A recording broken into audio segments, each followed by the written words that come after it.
the new Kendrick album came out this week. It's true. Right? And honestly, pretty good. Yeah. There were absolutely some bangers on there. A good album, like solid album from Kendrick Lamar. My favorite rapper of all time. Somebody who I think Personal is goat. the GOAT, right? Yeah. But when I'm thinking about goats, when I'm talking about goats, I can't help but also think of like, people who are also masters at their craft, maybe in other fields. Some of these people are superintendents. It's not a category people think about often. It's not. You know what I'm nobody saying? thinks about But this. one of the greatest superintendents of all time hails out of Oklahoma, and his name is Ryan Walters. Friend of the show. And I bring up Kendrick Lamar and Ryan Walters, one, because they're both, masters of their craft, but also because Artists. they've both started some of their best works with a prayer. Naturally. With the Good Kid, Mad City starts off with the prayer, Lord God, I come to you a sinner. Ryan Walters starts off, a fucking school day with a prayer where he decided it would be okay to try and order public school teachers to show a video in all of their classes of him praying for President Trump. This is the video? This is the video. Okay. We got a clip. Roll it. Dear God, thank you for all the blessings you've given our country. I pray for our leaders to make the right decisions. I pray in particular for President Donald Trump and his team as they continue to bring about change to the country. I pray for our parents, teachers, and kids that they get the best education possible and live high-quality lives. I also pray that we continue to teach love of country to our young people and that our students understand what makes America great and that they continue to love this country. Amen. He did not prepare that going into it. It really feels like he just did that just off the cuff. That's what I was thinking, and then too. decided, I'm going to make every single kid watch this. I'm going to make everybody watch me pray. Got to be a constitutional violation somewhere in there. Like, that's just off the bat insane. And this is in the context of him announcing a Department of Religious Freedom and Patriotism. Yes. Which is exactly Wicked. what you want your taxpayer-funded schools to be doing in your state. Two things that should not be in the same department. Let me tell you that. And he also touts religious freedom and whatnot. He prefaces the video saying, like, religious freedom is under attack by the left and woke teachers unions. His words, not mine. He's truly a master at his craft. Big teacher. Big teacher is back in a big way to make sure your kids are all atheists or some shit. You know what I mean? And it's truly just a marvel. You know what I mean? Yeah. It's truly just amazing the extent to which these guys go to.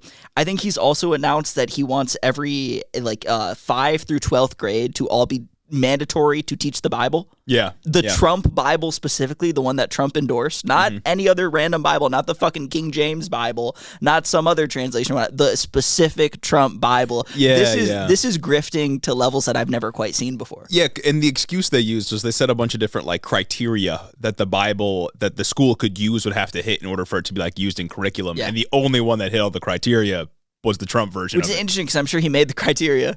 Precisely. I'm right? sure he's in charge. He's literally in charge of the Department of Education in the state. So that's nuts. And I just really thought that we had to share that with you all. Yeah. He went on CNN trying to defend this. And anytime he was asked a question, he just pivoted. He just pivoted and he's like, religious freedom's under attack. Religious freedom's literally under attack. how? That's what I'm saying. He would not let the Quran be taught.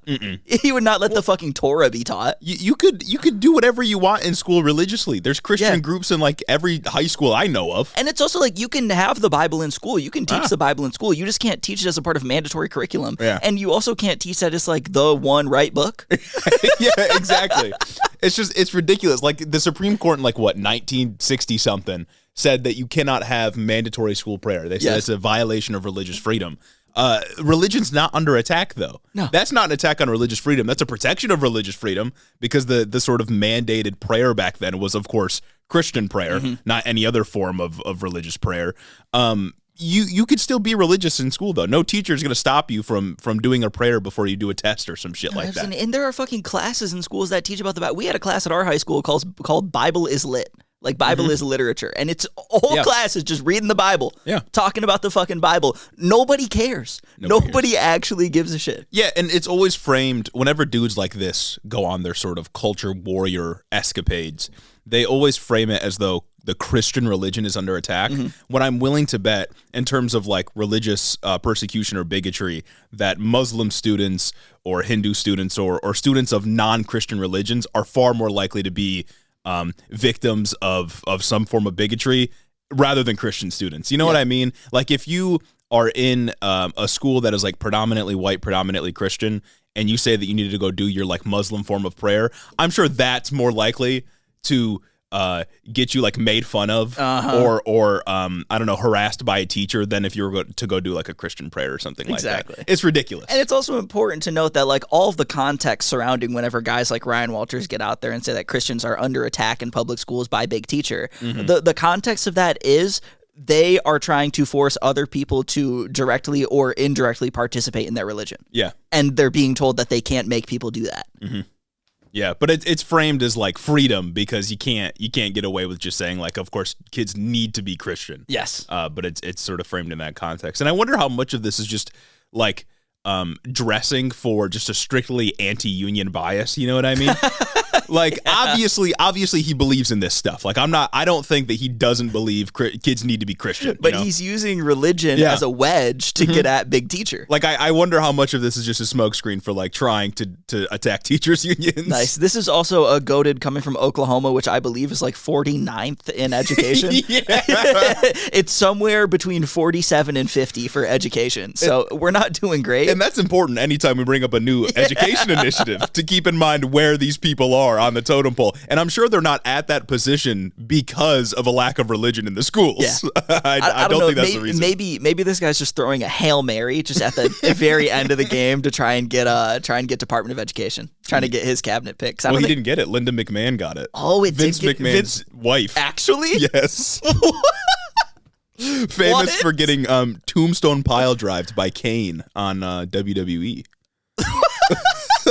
His cabinet's all people who were on TV. Yep. It's the TV cabinet. Well, she did work for him in 2016. Well, after 2016 when he got elected, as like the head of like the Small Business Commission or something like that. Yeah. It wasn't a department. She wasn't a secretary or anything like that. But now she's got the Department of Education job, which, I don't really know her full credentials. I'm sure she's insane, but I don't think she'll have that much of an impact because it seems like the department's going away anyways. Oh, absolutely. Yeah. I think Trump has already got up there and signaled that he wants to get rid of accreditation for universities. Oh. I'm sure that couldn't go wrong. How? That's like the opposite of what they've been talking about. Yeah. Like they've been saying they want to crack down on universities, but you want to get rid of the accreditation process? Yeah, like that's how federal government regulates universities. Because the accreditation process is woke, and it's these woke universities because they're accredited. So just get rid of it entirely. Yeah. That's so that you can make fake colleges like Trump University that scam majority like poor black women. Oh, of course. If you don't have the accreditation process, then you can't catch any of the people that are skirting it. Exactly. And so you can have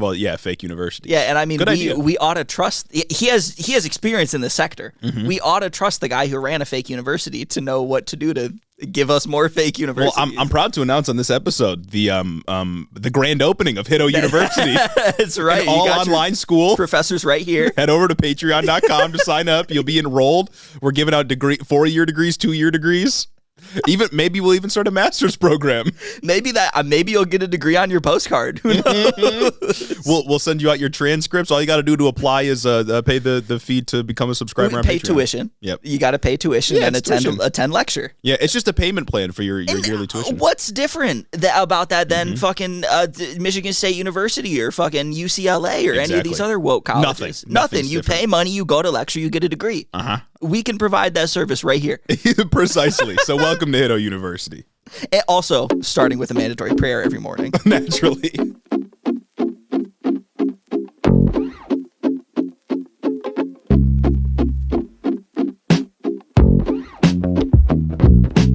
Welcome back to Head in the Office, everybody. We got a silly one loaded up for you today. It is another certified HITO original. Yes, it is.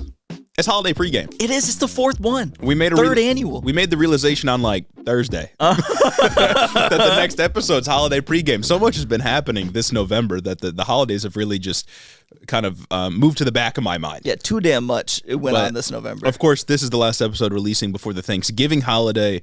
And after that, it's sort of a speed run of all the various different holidays that people celebrate. So this is the last episode to prepare you all for the debates you will inevitably get into this year. Comes out on Wednesday. You know, we're being pro Wednesday weenie with this. You know what I'm saying? And before we know it, we're going to be at the end of the year. We'll be doing our award show, and it's going to be we'll be kicking us off into 2025. Yeah, you guys better load up some segments for that award show because it's I have a feeling there's going to be a lot to talk about when we do our retrospective. But before we get into this holiday pregame, part 5, if you can believe it. Part 5. Head over to patreon.com/headintheofficepod if you want early access to all of our content. In fact, we just launched a new series over on Patreon called People of Interest. It's our sort of solution for guest appearances, because we're kind of bad at organizing that. Pretty cool. Yeah, it's a good one. So you can go and check that out. It's over on Patreon first, whole week early.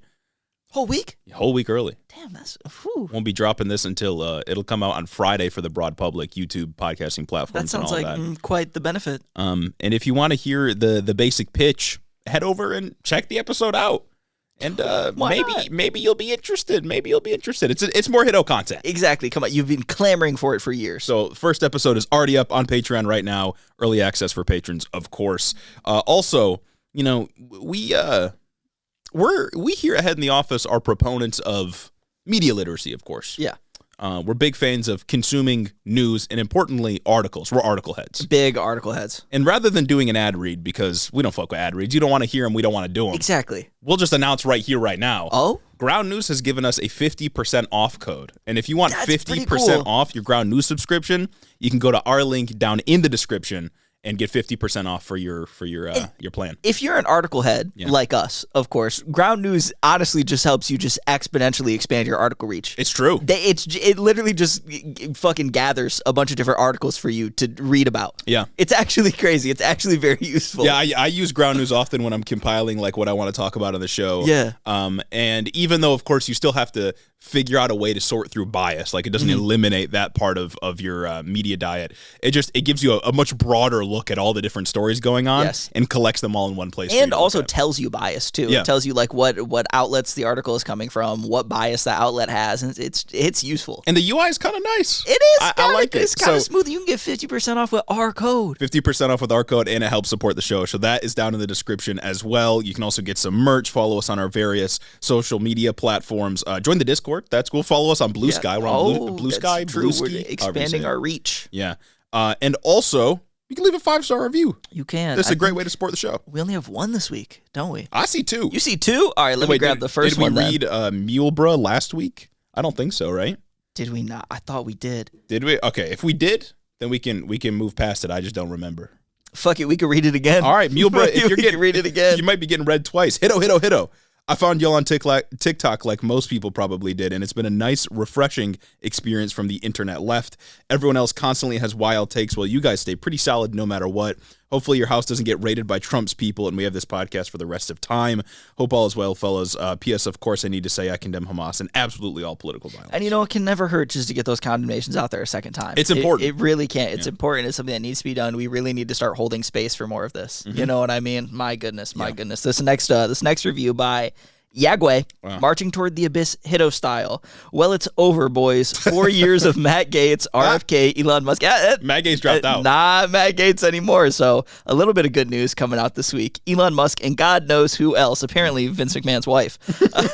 As we march toward the edge, I decided there's no chance I'm going out a Wednesday weenie. So I have shed that sinful title and will kneel before the altar of the Sunday sermon until Elon forcibly inserts a chip into my brain. Wow. You guys brighten my week with consistently good takes. I look forward to listening to my fellow enemies within conspire against our elected officials and march us ever closer to our own glorious leftist January 6th, allegedly in Minecraft, in a video game. Thank you guys for the work you're doing to uphold the good name of white boys everywhere. P.S. Since Trump and free speech won, do I still have to condemn Hamas looking for illegal guidance? Yes. Yeah, of course. Yes, unequivocally, yes, 100% yes. And I just like to speak on that last little bit there in the regular body of text. The thanks for keeping a good name for white boys everywhere. It's gonna be real hard these next 4 years. White boys, I would argue, are down tremendously. It's not looking good. Not these ones. We're the good ones trying to make a good name for ourselves. But whew, endless wellspring of optimism here. Especially considering demographics and how they turned out. White boys are down. It's a big hole to dig ourselves out of. I was listening to, I think, Mehdi Hassan's show on the way over, and he said something like, now that we have like actual numbers and not just exit polling numbers, I think Trump had like a 40-year high as a Republican with like the 18 to 26-year-old age group or whatever. Wow. Like just setting records for Republicans in the last several decades. And all I'm going to say to that is, look, the DNC recognizes they have a problem. Yep. They need white men. They do. And I'm waiting on my check. Come on. Like, realistically, where is it? Run me my bag. Run me my bag. I don't understand. Now more than ever, you need young white dudes. And if you want to win in 4 years or even in 2 years in the midterms, get us on board and don't ask us to change our message whatsoever. Yeah, they've kept Nancy Pelosi on for so long because she's so good at fundraising. Yeah. Why don't you fucking put those funds to good use? Imagine if we had some capital behind us. Oh, my God. Imagine if my class interest changed. Precisely. Imagine if you put me in a position where I could advocate for the wealthy. Oh, I could be class conscious, let me tell you. Oh, man, just get us there. Anyways, it's time to, I think it's time to start our news coverage. I think so. And in terms of by news coverage, I mean holiday pregame. With some news a little bit of news updates going on because there's some stuff that we just could not miss this week. Of course. Oh my goodness. Other goat behavior going on. Yeah. Look, we'd be remiss if we didn't prepare you as we do every single year for your diabolical and downright disgusting debates you'll be getting into with your conservative family members this year, especially given Trump's electoral victory. Yep. And all the bad takes surrounding that. And also, as Gage said, we'll have some news sprinkled in because we can't help ourselves. So much fuel on the fire. Exactly. This Thanksgiving, there's lots going on. It's different. I feel like there's a different tone to this holiday pregame than the last few installments, right? Yeah. Last time it was like, oh, we have X culture war issue that we're going to talk about. You need to do this now. It's like, oh, well, batting on the hatches, it's going to get bad. Yeah, and I had a note in here a little bit later on. I don't even think abortion's going to get brought up. I don't either. It's not even an issue that people talk about anymore, really. Not in the way that they used to, at least after Dobbs. The first one that we're about to talk about is trans people in bathrooms, but that's only salient because Nancy Mace is on a tirade. Oh, yeah. As of late. I feel like the whole, what is a woman arc is basically over. I think so too. Because conservatives are in power now. They don't even need to do this. It seems like she's the party ended and she's still here. Yes. That's what's going on. The party ended and she's just still here in the kitchen trying to talk to the host who just want to go to bed. Yeah, and I really can't believe that the holidays are here this week. That's fucked up. The year itself has sped by, but November specifically has just been ever since Election Day. It's just here we are. That just sucked. Yeah, it's been a quick month, but as I said, let's start first with the hottest issue this past week with various takes that we can offer, and that's trans folks in bathrooms. But, of course, we're context-pilled here. Always. And we got to talk about my new favorite representative, Nancy Mace, Republican from South Carolina. Is she new? No, she's been here for a while. She's been here for a while, and she's just now making a name for herself like this? Yeah, well, she's pulled stunts before. I think this is kind of what she does. Okay. And I think this is her biggest hit so far. Really? You know, when an artist repeatedly drops stuff and then they finally make it big? Yeah. Like Chappell Roan type shit. She's Chappell Roan, but a Republican in the She's been Congress. A starving artist, yes. And now she finally had her big break. She's eaten. She's about to get signed. I think I was reading about her yesterday, and she did this thing. I don't know if you remember, but after it was when Kevin McCarthy was being kicked out. Okay. She was one of the people, along with Matt Gaetz, pushing for Kevin McCarthy to get kicked out. Nice. And she came to Congress when that set of Republicans was under fire with a shirt with a scarlet A on it. And I guess for old people, this means I'm not going to be censored or whatever. I think it refers to an older story or something like that. Is that the scarlet letter? I don't know what I'm talking about. It's just, Yeah, no, I have no idea what it means, and I couldn't really parse through what the explanation was supposed to be, but that was a stunt she pulled. I'm not going to be silenced. And she was kind of doing her pseudo-feminist thing that she's doing now, was that too. The same time that was it during the Matt Gaetz stuff when Virginia Fox was just out there telling reporters to shut up? You know what I'm talking about? Old white lady from... Yeah, I remember Virginia Fox, who said people just don't want to work anymore. I remember that clip. That was the union hearing. Okay. Okay. That's different. But, so Nancy Mace has been a starving artist, as you put it. I think very succinctly. But this past week, again, Republicans from South Carolina in the House, she's been ranting and raving nonstop about passing a new bathroom policy for the House of Representatives before Sarah McBride, a newly elected trans woman from Delaware, comes to Congress in January. First one, right? First trans person ever elected to Congress. It's a historical moment. Sarah McBride, I don't agree with a lot of her politics because she's the Zionist. Oh, she's just a liberal? She's very pro-Israel. I don't know about very, but pro-Israel enough to put me off. You know what I mean? Yeah. But it's still, it's a historic moment. It's something that should be noted and something that should be celebrated in terms of social progress being made. Yes. You know what I mean? Yeah. Even if it's from a bum-ass state like Delaware that also gave us Joe Biden. Yeah, even though she got dumbass opinions. Yeah. Dumbass opinions. Maybe has dumbass opinions. Yeah, but not because she's trans, right? Yes, exactly. Yeah. Trans people can be dumb too, guys. Nancy Mace has been on a tirade against Sarah McBride, and Nancy Mace has quite literally tweeted hundreds of times about this new bathroom bill that she wants. And I would call it a sort of mental breakdown, but I think this might just be who she is. She might just be doing this, one, for the love of the game, but also because she's fundraising off of it. She's fundraising. Oh, yeah, like campaign email type shit. Yeah. Oh, my God. What the hell? That's what it is, then. That's crazy. And it's because it's all done in the context of, like, we need to protect women in women's spaces, right? Mm-hmm. And I could point out the hypocrisy of her being within the party that's actively protecting Matt Gaetz and the ethics committee from and preventing the ethics committee from dropping the report, or from the same party where Marjorie Taylor Greene is saying that, like, assault from Republican representatives is, like, pervasive throughout the entire party and covered up nonstop. That's crazy. But I feel like it's not even, like, necessary to point that out. Yeah. Right? Because, like, we know this about the GOP. Yeah, that's true. And we've been to it when Madison Cawthorn got kicked out after he said they all have orgies. Mm-hmm. Exactly. We've been to know that they were a party of freaks. But, like, I feel like we don't even need to go down that rabbit hole, because bathroom bills fundamentally are two things. First of all, it's a solution to a fake problem. Yep. Trans women, trans people generally, are not attacking people, assaulting people in bathrooms en masse. It's not a problem. Statistically, it's not a real thing. And also, bathroom bills are unenforceable. Right? We've been talking about this ever since this has been a culture war issue. How do you enforce a bathroom ban? No, literally. Are you mandatory genital inspections? Are you going to ask for people's, like, what, birth certificate or chromosomal makeup when they walk into the bathroom? It doesn't make any sense. It's like you can't tell. Yeah. As much as people like to say, no, I can tell, nobody would walk up to Hunter Schafer if she was going into a woman's bathroom and say, Exactly. No. Yeah. Well, and because it's like, if we go by the sort of traditional feminine standards, then yeah, there's going to be a ton of false positives. Yeah. And that's going to be bad. That's going to be an invasion and then you're of just going to be privacy. launching transvestigations into everybody, like what happened to fucking Michelle Obama for the last, 12 years. Exactly. Like, bathroom bills they're unnecessary. They solve a problem that doesn't actually exist. And they're designed solely to target and demonize trans people. Yeah. And that's all Nancy Mace is doing. And we know that it's a grift because as recently as, like, 2021, she was pro-LGBTQ. And she had said it. She had said that she was, because I think she's bisexual. She said that she wants to. She's bi? I think so. I think I got that God. right. But she said that she wants to protect LGBTQ rights. She was like one of the Republicans that LGBT rights that wasn't on like the crazy anti-trans wave from before. So we know it's a grift. It's not anything real. She's just fundraising. Damn, she's on that J.K. Rowling LGB wave. Yeah, no, really.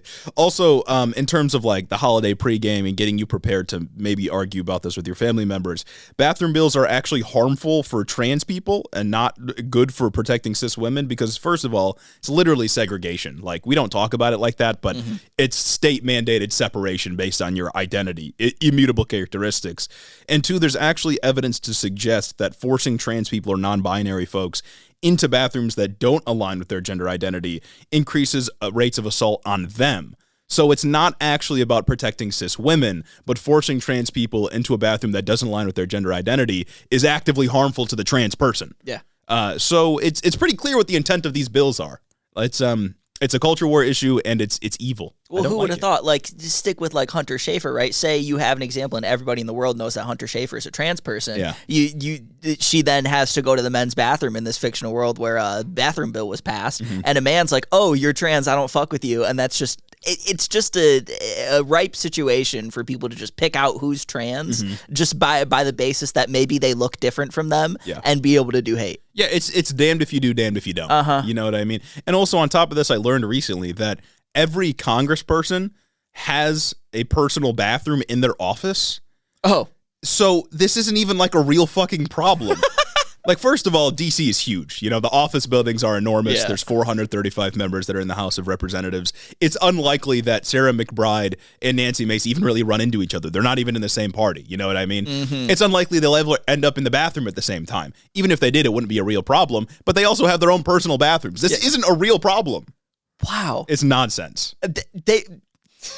Yeah, it's crazy. Nonsense. It's like Trump just playing to the base for the last 4 months, doing literally nothing to appeal to anyone that wasn't just a freak. You know what I mean? It just not tailoring his rhetoric at all in any situation. Really just gave space for people like Nancy Mace to pull shit like this. Yeah, for sure. This hasn't been in the discourse for like Years, bathroom bills. Nobody talks about that shit anymore. That issue fell off. 2016, Trump was cool with trans people using whatever bathroom they identify with. That's crazy.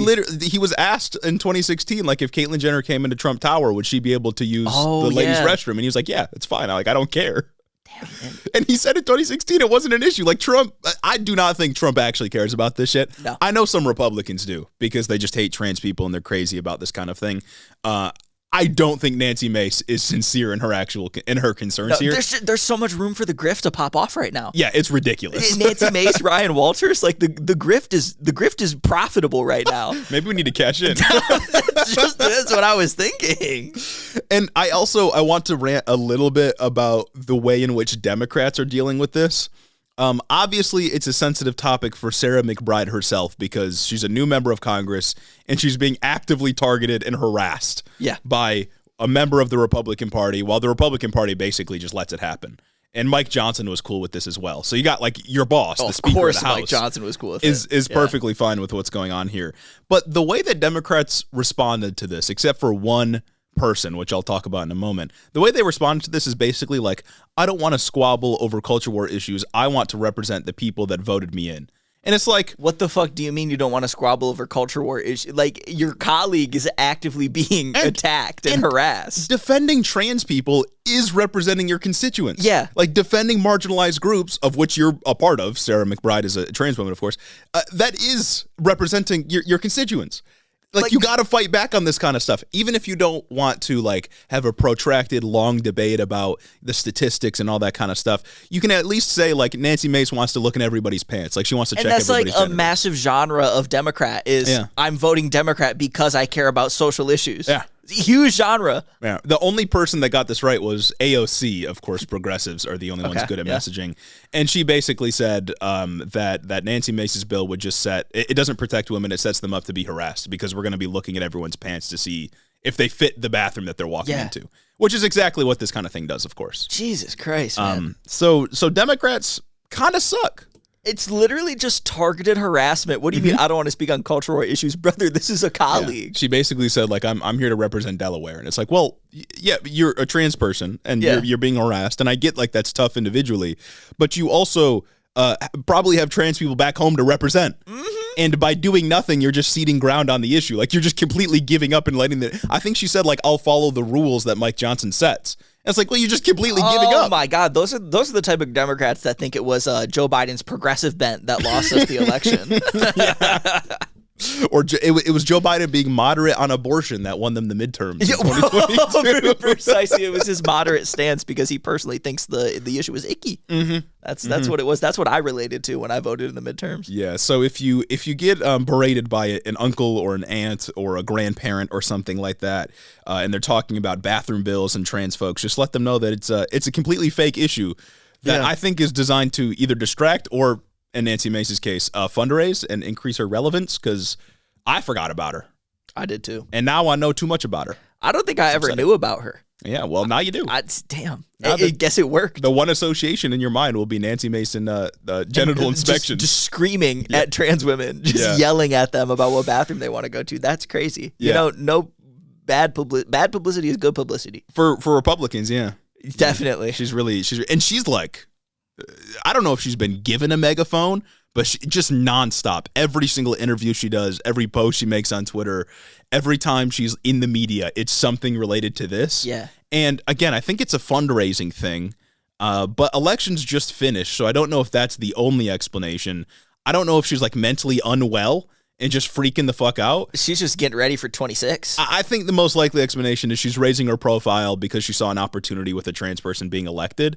But it's disgusting, it's gross, it's not a real problem, and I think Nancy Mace is a troubled person. Is she from like a solid red district? Like is it like maybe her district is like contested? Maybe she did something. Yeah. Like she actually faces like a strong challenge every 2 years and she just wants to be famous.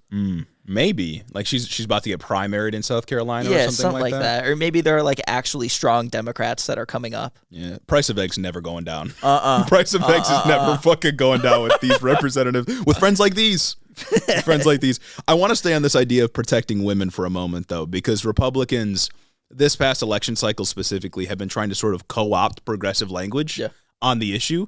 And I think they've seen some success to that effect merely because they're able to hide like their anti-abortion positions behind a bunch of different like layers of, well, I actually want to protect women's health and stuff like that. But like, I never want to hear a conservative complain about Me Too ruining a man's life ever again.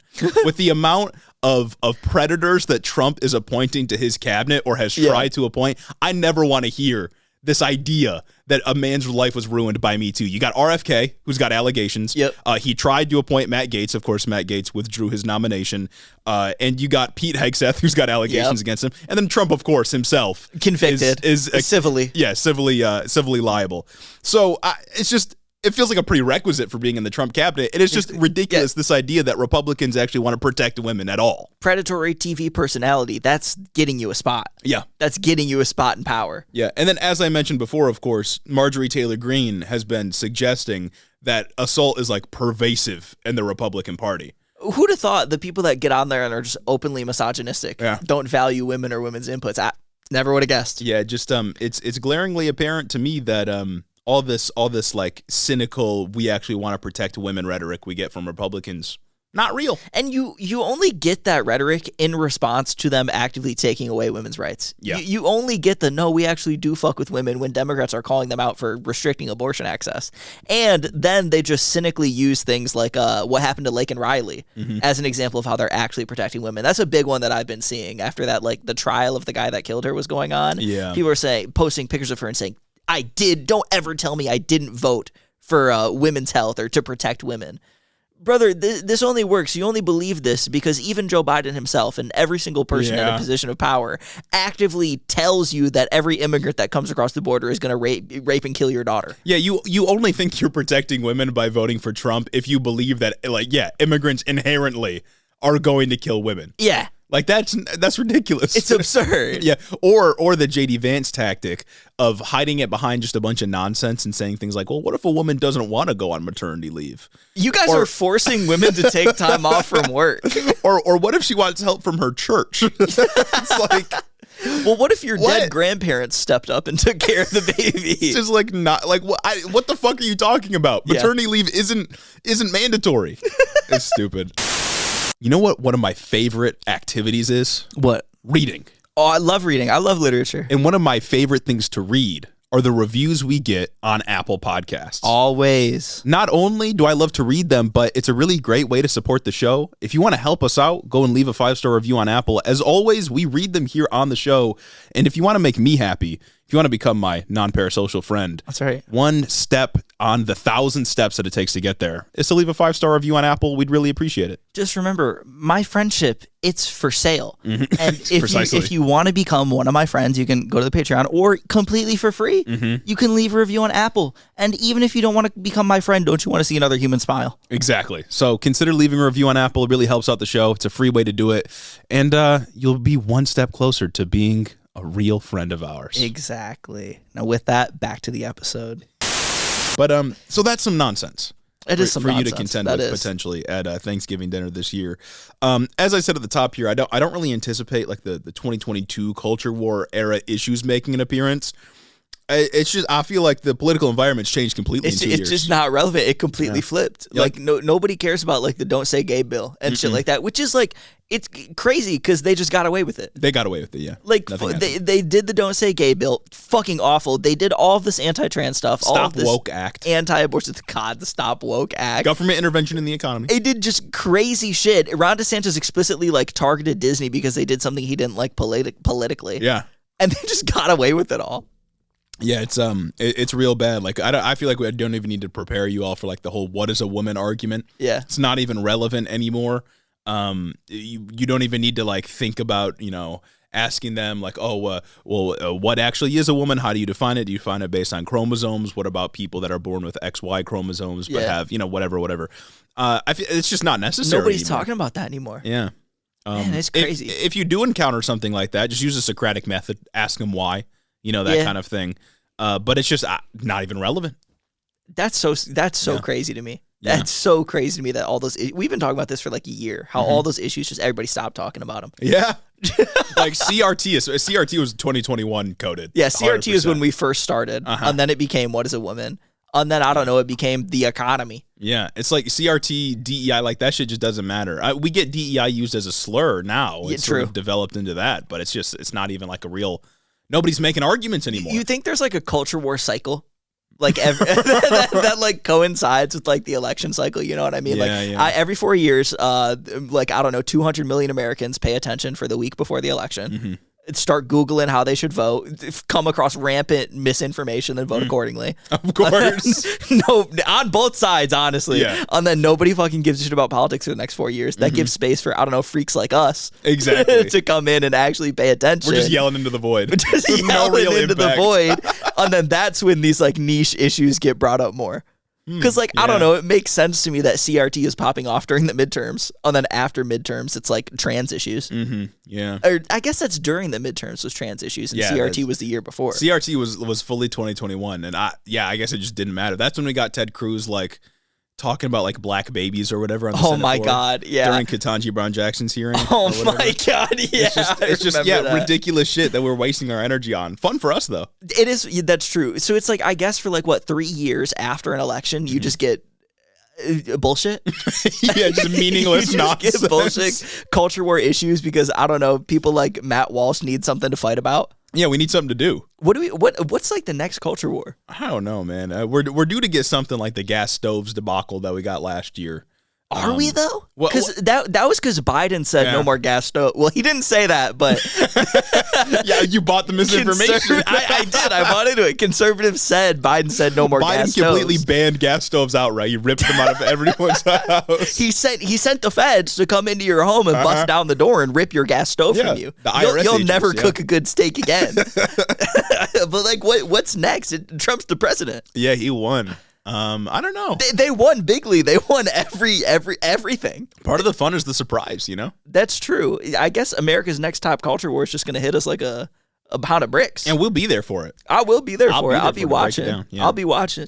But one thing that I think will stay an enduring issue, and that if you're arguing with a conservative at your holidays this year, will certainly be brought up.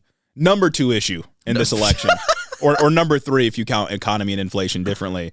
And that's immigration. The big I, the second big I after inflation is immigration.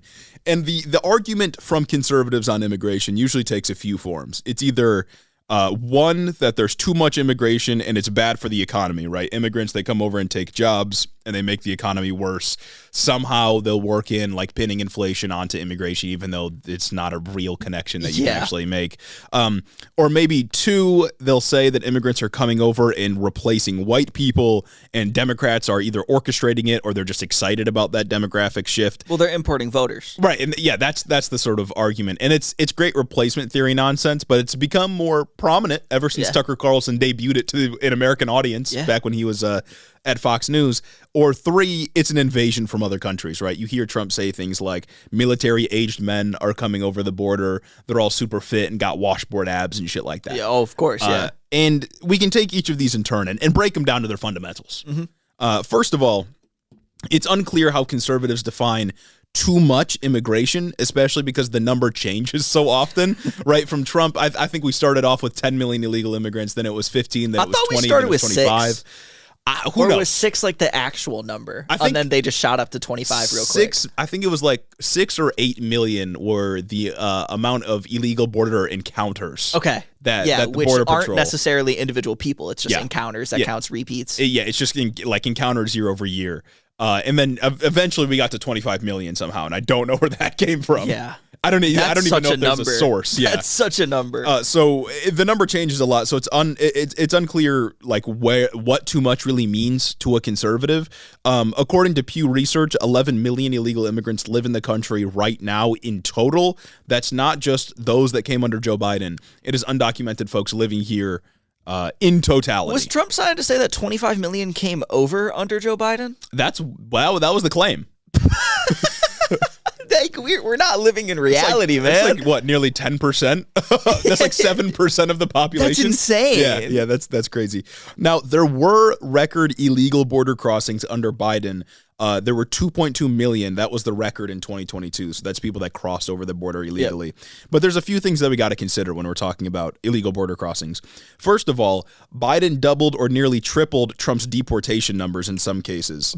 Why didn't he fucking run on that? If he's running on all this fucking immigration shit, if he's running on new immigration legislation, if he's fucking running on completing the wall, why did Democrats not talk about that? I don't necessarily fuck with those numbers. Yeah. But like, you got the guy. And yet you can make the argument that the higher deportation numbers were solely a product of more illegal border crossings, right? But who cares? Yeah. Who cares? Number big. Right, number big. Number big. I think that's all people care about anyway. I think in 2022 it was like triple the number that Trump had in 2017. Nobody fucking cares about data in context. No, of course not. What the fuck? That's crazy. Trump runs on being Mr. Deporter, but he's sandwiched between two bigger fish. Yeah, precisely. What's going on? Obama deporter in chief. Biden was crazy with deportations. Jesus Christ. It was wicked. So that isn't in 2022. That's not 2.2 million new people in the country because Biden got busy with deportations. Yeah, he did. Did it quietly too. Of course, you have to also consider that COVID made things worse around the world. So of course,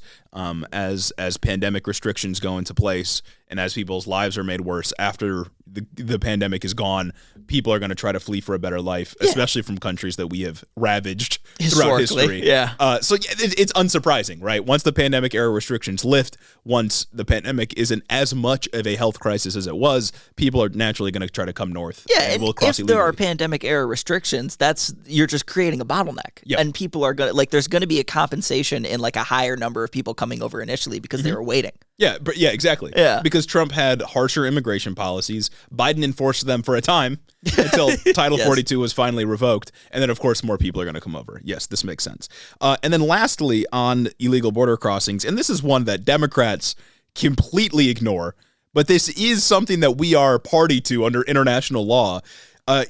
If you're an immigrant, you can declare asylum once you're inside of a country, even if you entered illegally. Yeah. That is a right you have under international law. I don't remember exactly what the UN declaration was, but the United States is a party to it. If you're a refugee or an asylum seeker, you can declare asylum inside of the country. It's something you got to be allowed to do. Part of the UN and whatnot. I don't know. We don't really have a great track record recently of respecting international law. Oh, of course not. And the things that these international legal bodies, the conclusions that these international legal bodies come to. Specifically conclusions they reached this week. It's not great. It's not great. Was it Lindsey Graham saying that we need to I don't think he tried to invoke the Hague Invasion Act. Lindsey Graham said we need to go arrest Netanyahu. Well, of course, because he respects institutions. Exactly. Yeah. Lindsey Graham, the institutionalist, said, we need to arrest Netanyahu and Ben-Gvir. We can't allow this to continue. Very serious country. Very, very serious country. Also, there really isn't evidence to suggest that illegal immigration over the last 4 years has contributed to the bad economy in any way. Usually, generally speaking, it's the opposite, right? Illegal immigrants produce more economic activity than benefits they take from the government because they're not citizens. Yeah. They can't take benefits from the government in many cases. They're not withdrawing on Social Security. Exactly. I can tell you that. They're not withdrawing on unemployment benefits. Yeah. We've also seen, and this is a sort of J.D. Vance style xenophobia, we've also seen immigrants being blamed for housing shortages. But first of all, immigrants are not competing for homes in the same way that normal Americans are competing for homes. Yeah, what poor immigrant is coming over here and, I don't know, outbidding you for a $400,000 house in the suburbs? Exactly. It's not happening. Yeah, no. So immigrants aren't competing for the same kind of homes. But also, if you want to argue rent prices go up because of an increased demand because there's more immigrants in the country, I think that probably has more to do with a lack of supply and sitting vacancies than it has to do with more people being here. Yeah. So build more home. Build more house. Build back better, if you will. Exactly. That seems to be the solution. And lastly, of course, illegal immigrants, they don't take citizens' jobs. That's just a classic misnomer. In fact, I was listening, I think it was to Majority Report, and somebody, I guess they had on, said something like immigrants often are against open immigration policy because they compete with each other for jobs, especially illegal immigrants compete with each other. They're competing for jobs under the table in sectors that you don't want to work in. Yeah, illegal immigrants are not competing with American citizens for jobs. Damn, that's why. Not true. Well, the illegal immigrants, they came over here, and Elon Musk was right. The Democrats were importing voters, but you know how we saw that swing with Hispanic men? Yeah. It's because the voters that the Democrats imported backfired, and they were voting for Trump. Naturally. Because they recognize that, oh, maybe this will drive up my under-the-table wages. Yeah, this is a very simple, non-convoluted explanation for what happened this election cycle.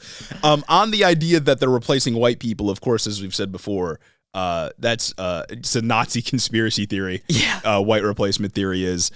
Illegal immigrants, of course, can't vote, even if Trump says they can.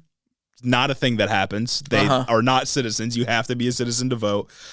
You don't get replaced by like 100,000 immigrants being naturalized, especially because if they do it legally, they're legal citizens at that point. Yeah, I've never once worried about burgers going away. It's just not what's going to happen. Yeah, it doesn't really make any sense, this argument. Also, like, do you get replaced if somebody from a marginalized group like has a kid? Like, because the argument often is like, oh, immigrants coming over is diluting the white vote, and that's like replacing us and making us less powerful. Aside from the fact that like there's no such thing as like the white vote or the white interest as like a racial group, you know what I mean? You're not being replaced or marginalized if like a black kid is born. That just doesn't make sense. Well, I think they would argue differently. Yeah, maybe. I think if they were given the platform, they would argue differently. But I think when it comes to immigrants specifically, the bigger focus is put on they're diluting the culture. They're changing this great like American culture that I want to, this great white American culture that I want to preserve, which is just crazy talk. I genuinely don't know what like white cultural things have become at stake since more immigrants have come over. Yeah, I don't know. You're not losing your burgers. I remember... You're not losing your nuclear family should you choose to have one. Yeah. I remember back in like June, there was this video that went viral on Twitter where it was like, immigrants have like taken over Manhattan. Yeah. And it was just a bunch of like fruit stands. They were just selling cups of fruit. Which, and I was white like, that shit people do looks that great. too. That shit looked awesome. Oh, yeah, I know exactly what you're talking about. They were posted up in Times Square with like parfaits. Yeah, that shit looked good. What do you mean? And it's also New York. Yeah. Like what, the most diverse city in the country or something like that? One of the most diverse cities on the planet? Oh, that's the fucking Manhattan Republicans right there. Yeah, like, that's crazy. Also, just on this idea of like Democrats replacing white people, maybe a more salient message if Democrats were like more pro-immigration. But it's just like Kamala Harris ran on like, yeah, Trump is right on immigration. But it's just crazy that it doesn't even matter if the message is salient. Yeah. They've just been stuck with these things, yet they continue to think maybe we need to be Republicans. Yeah. Well, if the electorate shifted to the right, that means we need to shift to the right. Yeah, this'll work. We have no role to play in agenda setting whatsoever. We don't. We cannot message. We have to focus test every single one of our ideas. We shouldn't have any principles. No. We should have them be determined by polling. And we definitely shouldn't pay popular podcasters to message through convoluted schemes of shell corporations to hide our donations. I'm just think about it. Think about it. Think about it. Think about it. And then lastly, on this idea that it's an invasion, it is true that like the most common countries where illegal immigrants come from is Latin America. So, Mexico, yeah, it is Venezuela. true. They're coming over here. They're invading the country. They're violating the sanctity of our borders. The most common countries were Mexico, Venezuela, and Guatemala. But data on previous criminal records of people coming over is pretty difficult to come by. I have a quote from the BBC that kind of shocked me. That I felt I should read on the show. Of the 1.5 million apprehensions of people crossing the border illegally so far this financial year, which I believe was last October to this August when this was written, and where Border Patrol was able to check against law enforcement databases, about 15,608 were people with previous criminal convictions. The most common conviction was for illegal entry into another country, so the same thing they're doing.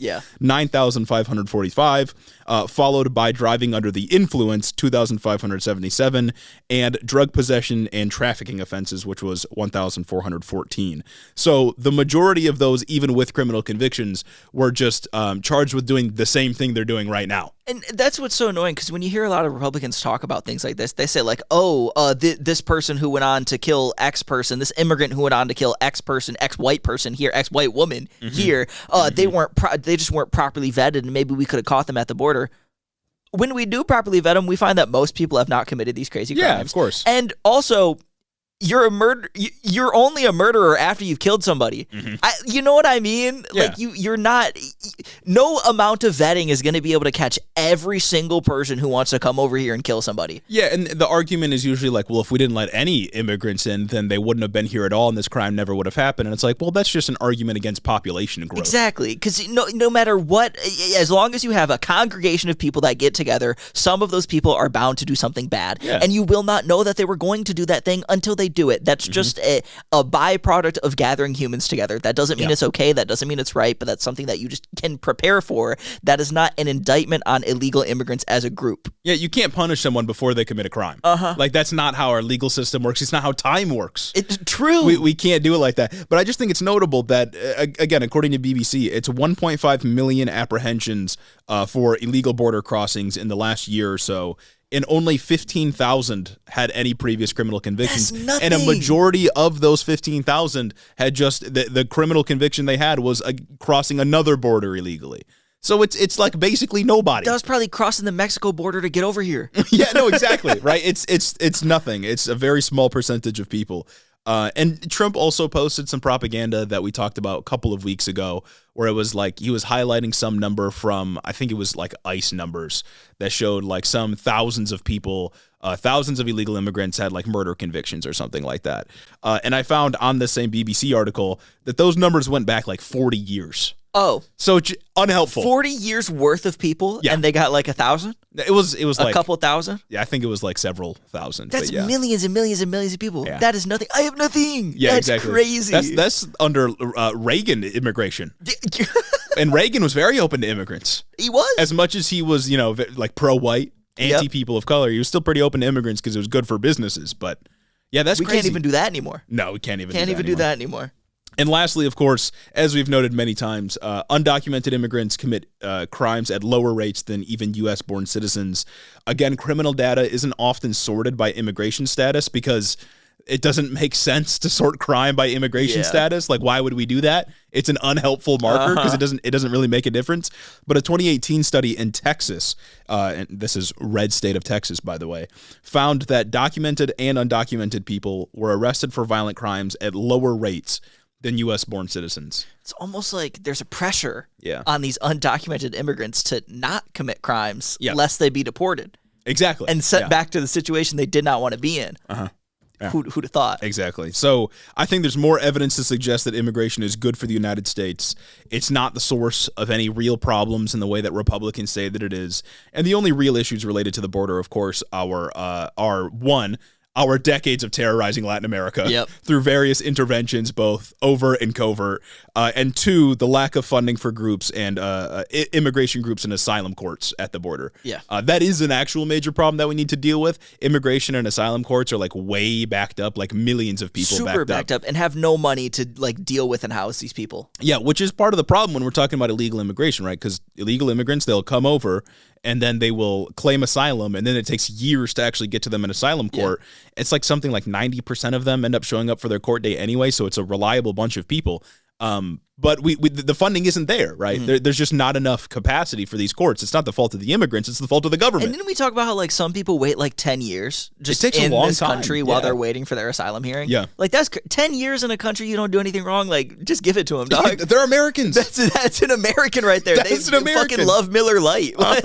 Yeah, I see someone who's been here even like undocumented for any like years and years. Like that's an American. Like you're fine. You're chilling. You're good. You're good in my book. Like they've been here for 10 years. That's like 2 or 3 administrations. Yeah, that's an American. That's crazy, and it's crazy because I think did we mention on the last pod that like busing worked?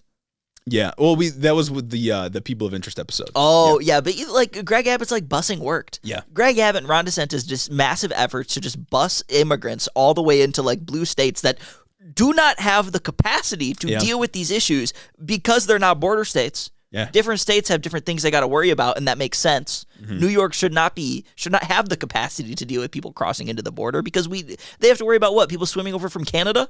Yeah. It's not an issue that New York is supposed to deal with, but we get massive amounts of immigrants bussed into New York, just fucking dropped off in the middle of Times Square, and then conservatives complain that Eric Adams pays to have them housed in hotels. Like, where else are they going to go? Hotels, 5-star luxury hotels, 5-star Michelin luxury hotels. They were given Visa gift cards to spend, I don't know, at the fucking Hyatt. Yeah, no, exactly. brother. Like the government needed to act to get people off the streets, lest there just be a billion people.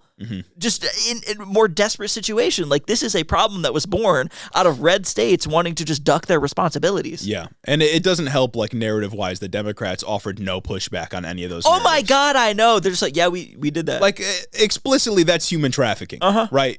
Because Greg Abbott and Ron DeSantis oftentimes were tricking people and telling them they were taking them one place and then ended up, what? There was one case where they dropped them out. Martha's Vineyard. Yeah, well, they took them to Martha's Vineyard. Then one time, they dropped a bunch of immigrants out in the cold in front of, like, Kamala Harris's, the Naval Observatory in D.C.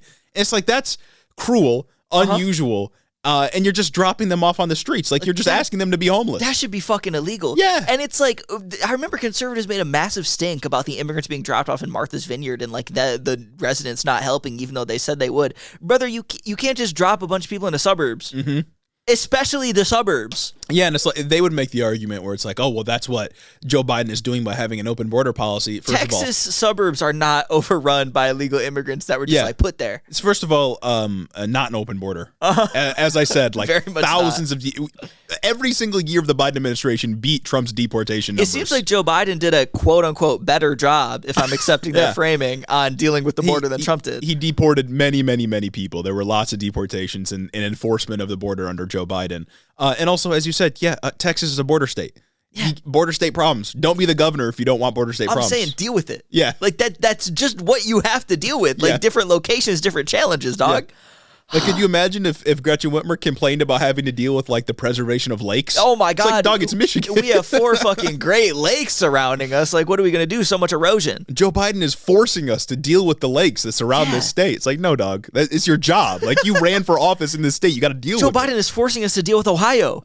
Well, that's valid. That's true, though. Ohio should have been nuked before it could elect Bernie Moreno. We need to build a wall stopping US 23 from connecting into Ohio. Then I won't have to worry about the Ohio Turnpike ever again. I'm pro-democracy, of course. You know, people vote for their own government, except in the case of Ohio, because there's a deep sickness in that state. Oh, as they voted for J.D. Vance and, I don't know, whoever unseated Sherrod Brown? Exactly. Yeah, Bernie Moreno. Yeah, like that's a deep sickness that democracy simply cannot overcome. Yeah. I've lost faith in the Ohio electorate. They've proven that they're unwell. They're unfit to handle the responsibilities that come with democratic representation. After Haitian immigrants revived Springfield, Ohio, took them back from the brink of desolation. Like, frankly, immigrants unironically, immigrants doing a lot for this country. Always have, of course. This country was built on the back of immigrants and slaves. Ohio's given a boon. Yeah. An economic boon in the form of immigrants. And what do they do? Yeah. Yeah. All these companies, last several years, ever since COVID, complaining nobody wants to work anymore. We got a workforce just wait. People do want to work. Naturalize them, brother. Yeah. Come on now. That's an American. Anyways, I think that wraps up immigration. So I would, if you've got any conservative family members, be prepared for the immigration debate. Yeah. Yeah, you got to be prepared for the immigration debate. Then you got to be prepared for the big I, the inflation debate. The most important one, It's tariffs and the economy are the big topic that we got to get into next. I love inflation. I love paying higher prices for eggs. I'm pro inflationary measures. I definitely am. You know what I mean? I love it when I go to the grocery store and pay $100 for oat milk and eggs. Me personally, I'm damn near. Damn near. I'm fucking saying it's like $20 fucking to have a good coffee. You know what I mean? It's fucked up. It is. It's fucking. And that's Joe Biden. That's actually, Joe no, Biden's that's Trump. fault. That's his economy. And I just love the hustle, though. That's what really gets me. I love it when I see that number tick up because I know that I'm going to need to work extra hard because my real wages are not ticking up with that number. Of course not. I'm going to need to work extra hard. And my real wages are actually in no way associated with the sort of effort I put into my work. Oh, absolutely. Yeah. I can work very hard like at work, and that does not mean my real wages are going up because we have pro-inflationary measures being injected into the economy that are ramping prices up at an exuberant rate. Yeah, well, Joe Biden pressed the price up button. Yeah, that tells me that I just need to hustle harder. I need to pick up a side hustle, then I need to have a side hustle for my side hustle, and then I need to start drop shipping. Exactly. And then I need to start passive income. And then I need to make a course. I need to make a course. And sell a course. Start selling the course, right? And I can have like small ticket items and big ticket items, and I can have like a whole like apparatus. Maybe start a YouTube channel. And once we do away with accreditation, we can start a university. Oh, yeah. That's already in the works. I don't have to worry about big government overreach. 100%. It's stopping me from giving people an education. Damn, is my degree about to not matter? Yo, I've already felt like that. Wait, that's crazy. If accreditation is gone, Does my shit just not matter because it's not going to be from an accredited university anymore? No, I feel like there would at least be like a standard, like people recognize legacy degrees. Yeah, I got my shit before the Department of Education was abolished. Pre-2024. I got my degree pre-24. But if you're just now starting college, you know, maybe conservatives were right. Yeah, maybe come up with a backup plan. Yeah, maybe learn to code. Yeah, learn a skill. Learn a skill. Start a small business. What about the skilled trades, huh? Uh-huh. That's crazy. Convince the DNC to hire us, and maybe we could hire you. We could subcontract you. Oh, we could hire you as like a professor at our university. Precisely. Oh, and then you could make a course. You could design a course. And then half of America's GDP after the tariffs wipe out half of it. We got to make up for the extra half that was lost. Half America's GDP can be based on people selling courses to each other. Damn about near how to already sell courses to each other. It's like what I'd imagine like 1 in 4 fucking millionaires just have a shitty course that they sell. I mean, exactly. A good course that they sell. A master class. Exactly. Oh, and then we could have a second YouTube channel that's designed to making like, I don't know, like 10-minute videos that have like useful information, but in between each segment of information, we funnel them to a course. Of course, the course. Naturally. And then that funnels them to the university, and there's like a broader apparatus for them to take more courses. Guys, we need a course-based economy. Guys, this is good. Well, that's learning. That's what's functional in today's world. You know, modern problems, modern solutions. Why take a course at a traditional 4-year university that's not going to be accredited in 2 years? Exactly. Where you listen to, I don't know, some old person lecture. Yeah. Who wants to do that? Boring. You could listen to young people lecture, and we'll get you your degree in 6 months. Well, you could listen to young people lecture, most importantly, on your phone. That's important. Kids in their damn phones these While days, you commute and get to your first side hustle before going to your second side hustle. Exactly. And then we're going to teach you how to get out of that rut. We want a country of hard workers. And if you got kids, you can put it on their iPad. You can put the course on their iPad. They could get a degree before they're 10. Exactly. You put that shit on 2 times speed even. Exactly. You can't put a 4-year degree on 2 times speed unless you take a lot of credits. And what are they going to teach you? What are they going to teach fundamentally? You? I'm going to teach you real skills like podcasting. That's important. Like podcast, how to press the soundboard. How to argue with your uncle. That's the topic of this argue episode. with your uncle. And especially, you know, I'll give you a little taste of the next HITO course that come out right now, centering around the economy. This is tariffs. This is tariffs in the economy. We got to talk about grocery prices, you know, just blanketly going into Thanksgiving. Yeah. I would urge you to not bite, to not take the bait just on anything. Okay. But if you must, we got the tips for you. Naturally. We do. Especially relevant for Thanksgiving. Yes. Because if you're at like a conservative family member's house, they could be like, I had to take out a second mortgage to afford this Thanksgiving dinner for you. Grocery holiday. Yeah. It's the grocery holiday. It's the grocery holiday, quite literally. It's ridiculous, man. Yeah. You know what else is ridiculous? I saw fucking gas prices like the week after the election, 30 cents higher than they were before the election. Oh my. That's Trump's economy. Oh, that's what I meant. President Trump got elected. Gas prices went up. Sad. I saw gas prices were down today. That's Joe Biden. Shut up. Yeah. Well, no, Trump was elected. That's not. Oh, okay. They just returned to Joe Biden's norms. Well, yeah, he's riding Biden's economic recovery. He's riding with Biden.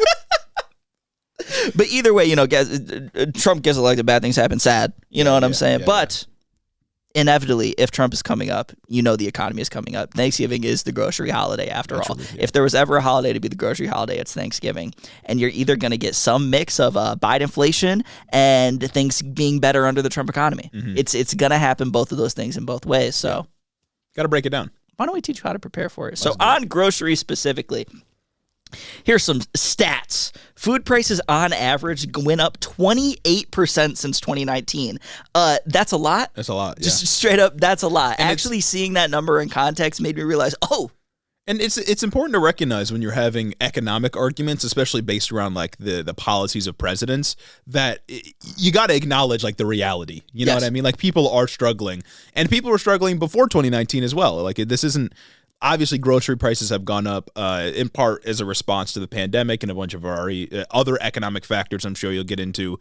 But before 2019, there were lots of problems in the economy, and that's usually a good place to start. Like, Trump didn't solve everything, and Biden didn't cause everything. But honestly, like, if you're going to get into this argument, it's just focus on the pandemic. There's not anything else that's honestly more worthwhile to talk about, especially when you see a 28% spike in prices. I think a bigger spike in, like, the biggest spike we've seen in like 40 years. Yeah, inflation was up to like 9% in 21 or 22. Like, that's crazy. That shit, generational inflation, literally. It's down now, but 9% is ridiculous. It was bad. And it's important to note that if you are going to argue about this, there's no point in arguing about macroeconomic indicators. There's no point in being a liberal about it. Don't do that. It's so annoying. There's no point. Well, GDP's up because we are all feeling grocery prices being high. It's a really easy issue to just kind of recognize that something bad is happening.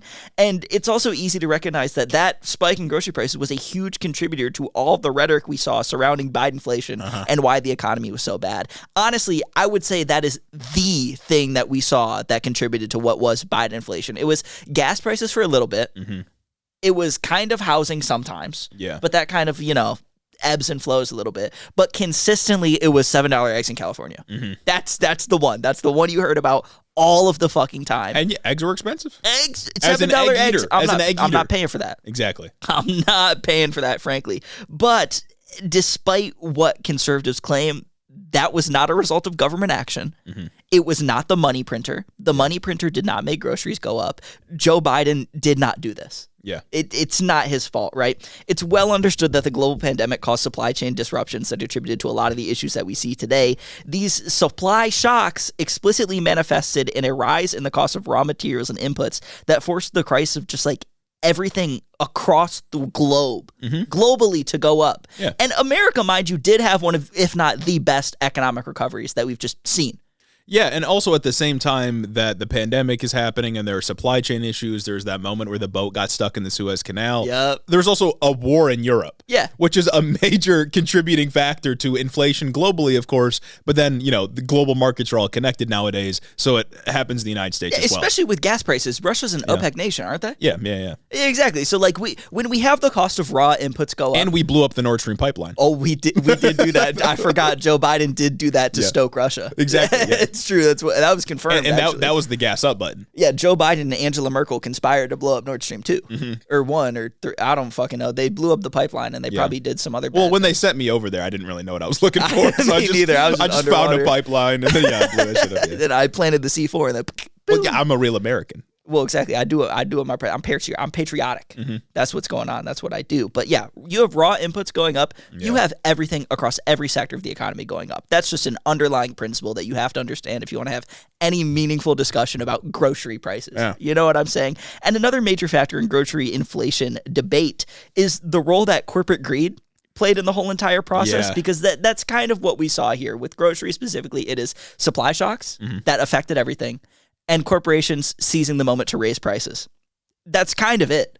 Yeah, and Democrats were on this wave for a little bit in 2022. Biden did a little bit of this when he talked about corporate greed being in part responsible for inflation, but they gave up on it really quick. Yeah, and I don't understand why. No. He had such a prime opportunity to just use the bully pulpit to make fun of corporations here. Yeah. To just honestly sway public opinion. Yeah, like you said at the top of this, a lot of people blame like the American Rescue Plan and the infrastructure deal and like all this, like the big spending packages under Biden. Yeah. But if Biden doesn't do the American Rescue Plan, how many people fucking die? Literally. You know what? Because people were struggling. The pandemic was raging. People were losing their jobs. Without the intervention from the government, people die. Well, not only do people die, but let's put it in terms that politicians care about.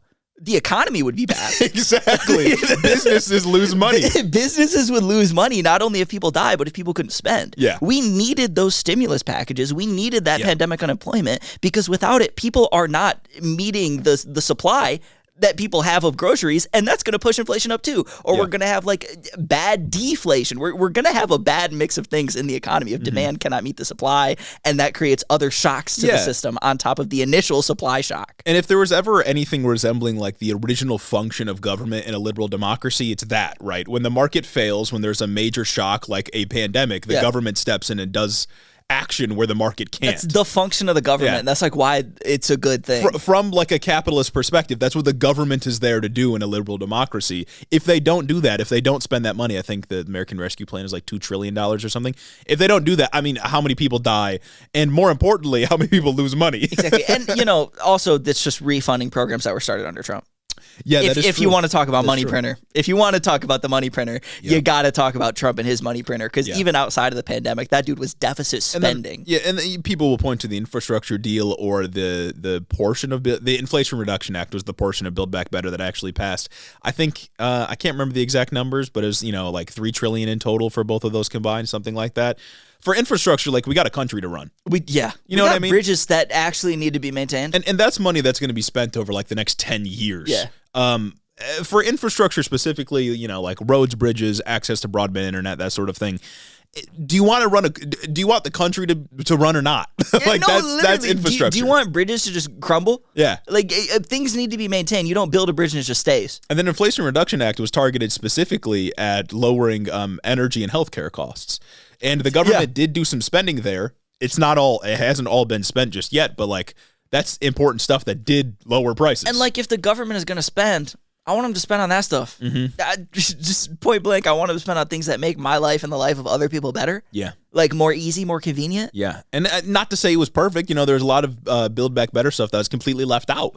I think there's like $5 trillion left on the table that Biden initially wanted to pass, or like $2 trillion, $3 trillion, something like that. There's, a minimum wage increase that we really should have got in there, but... Yeah, didn't get paid maternity leave, didn't get minimum wage increases. Killed the child tax credit. Thank you, Joe Manchin, my king.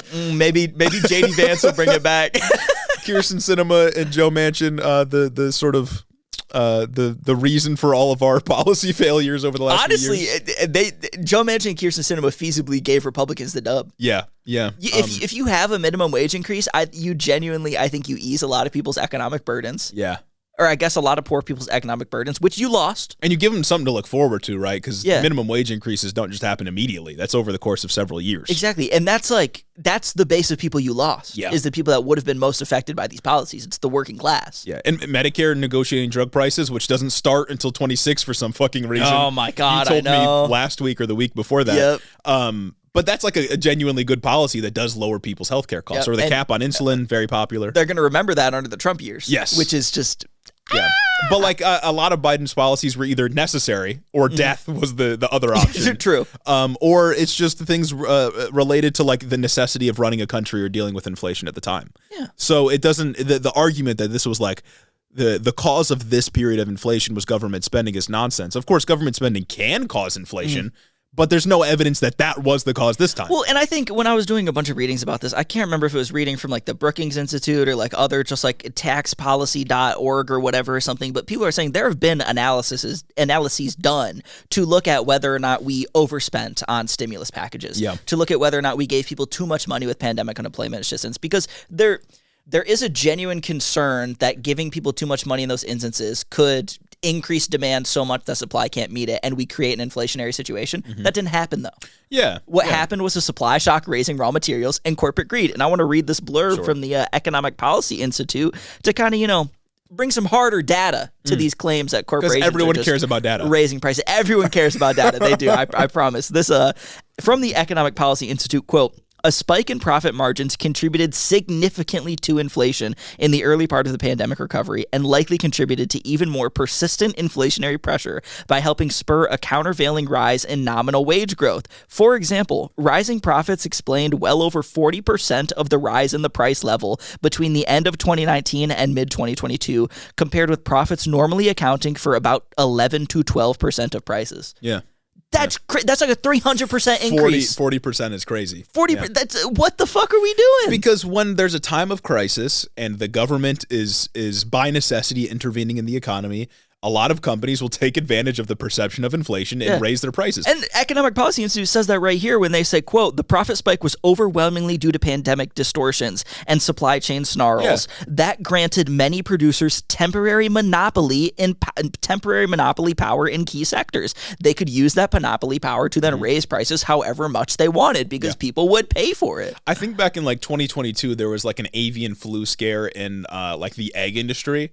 And there was one company that said, "Oh, we had to increase our prices because of the avian flu stuff." And an investigation was done later. I forgot that shit found happened, out there was 0 cases in that company of avian flu. They just raised their prices because they knew they could get away with it. When there's general rhetoric surrounding this, we've been talking about this for literally years. When there's rhetoric just out there, just in the zeitgeist that there's inflation happening, that gives every company license to say, well, inflation kind of made us increase our prices. And this isn't a new phenomenon. They do this during hurricanes all the time. And then that literally feeds into that becomes literal inflation. Yeah. They say, oh, inflation in our inputs, we got to raise prices. They raise prices, that gets counted in the new market basket of goods and the CPI, the consumer price index, and bam, new inflation happened. Yeah. Just because they wanted it to. Yeah.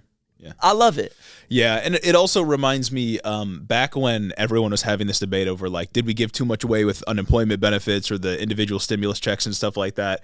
There was this one guy I saw like years ago basically arguing that, oh, people got all this pandemic money and then they went and did things like buy phones or buy cars and stuff like that. It's like, first of all, that was the point, was to get people to spend money because demand was going to drop precipitously if people didn't have money to spend because they lost their jobs. Especially during times of crisis, like people are going to first cut out luxury goods like a new phone. Well, no, the argument was that they went and bought a new phone. No, I know, but during times of crisis, people are going to cut out those higher-end luxury goods like a new phone or a new car. Yeah. That is going to kill those industries as we attempt to make it through whatever crisis is happening. You need stimulus so that those companies don't go under. Exactly. Like, that's the point of the stimulus, of the unemployment benefits and stuff like that. But also on top of that, you're making the argument like, oh, people are going and buying new phones. It's like, okay, they're getting a piece of technology, stimulating the economy, and getting something for themselves that they're going to use in the future. Yeah.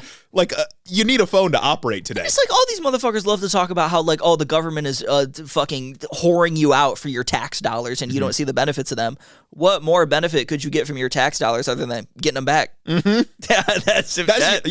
Importantly, stimulus check, that's your money. That's your money. That's you. The government just had it on loan, dog. You got it right back. Get that iPhone, king. Or child tax credit, unemployment benefits, like, that's your fucking money, dog. Yeah. Like, you paid for that. Like you alluded to, Biden kind of like hammered on that for a little bit in like 22, maybe a little bit of 23. Though.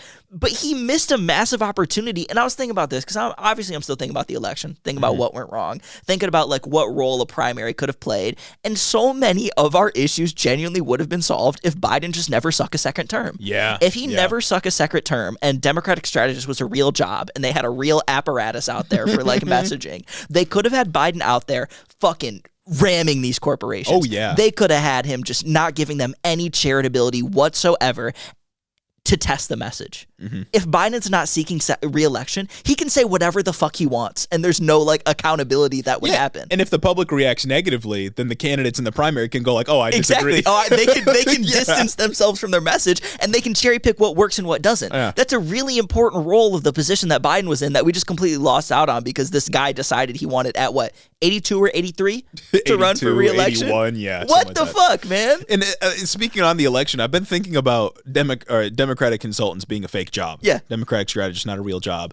And how the sort of Democratic side of elections is just like a money printing machine for those kinds of people. Yeah. And, we talked several times about Kamala Harris having infinite money, $1 billion raised. I wonder how much of that was just wasted on consultants. They're in debt. Yeah. They raised a historic amount of money, a fucking $1 billion, and they're like, what, $20 million in debt? Yeah. I wonder how much like useless shit got bought. Well, they were giving like $8 million to Oprah to come out.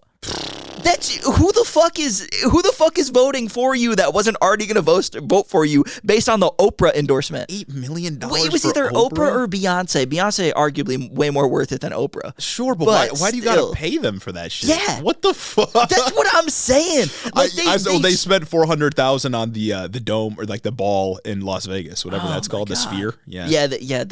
They spent. Las Vegas didn't you Sphere. Say they spent a couple $100,000 on the set for the Call Daddy? Yes, and the set sucked, by the way. Wasted money, dog. Like, I wonder how much of that was. You know what we could do with a couple $100,000? I'm God. We went to IKEA to get this shit. That's what I was saying 3 years ago, and we have not changed the fucking studio since. It did not cost us $100,000. It cost us maybe like $200. 200. That's crazy. Yeah. I wonder how much money was just fucking wasted on this campaign. It's like infinite money. Who fucking approved this shit? I guess they just saw that they had the money printer with all these small dollar donations and like, all right, shit. Give Alex Cooper $1 billion. Give Oprah $8 million. Like the consultants had to have made a killing off this, dude. I know because they can just like write their own checks basically. If you're at the head of like the Harris campaign, that's so fucked up. Just ask your homie for a couple. I hate the consultancy. Yeah, I can't stand them. Yeah, they're fine. They make their money either way. They don't care who loses or who wins. Yeah, and then they just get to do the same things that don't work. Yeah, and like it's partly Biden's fault. It's partly the DNC's fault. It's bad. bad. Man, put us at the head of the DNC. Yeah, but make the fucking messaging division of the DNC and put me in. But more to the point of like price gouging and stuff. Kamala Harris kind of made the point, but didn't really talk about it that much with price gouging and going after that. Biden at first hit on the idea that a lot of inflation was caused by corporate greed and then kind of abandoned it. He had people in his administration like Lena Khan who were going after corporations. There were inklings of the populist message. We just never fully got to it. I think a primary probably would have helped us get there. I think Democrats are genuinely just so scared of what conservatives are going to say that they're doing. Yeah, and that's why they shift right in these like huge positions. Because they let Lena Khan do all these like dope things. Yeah.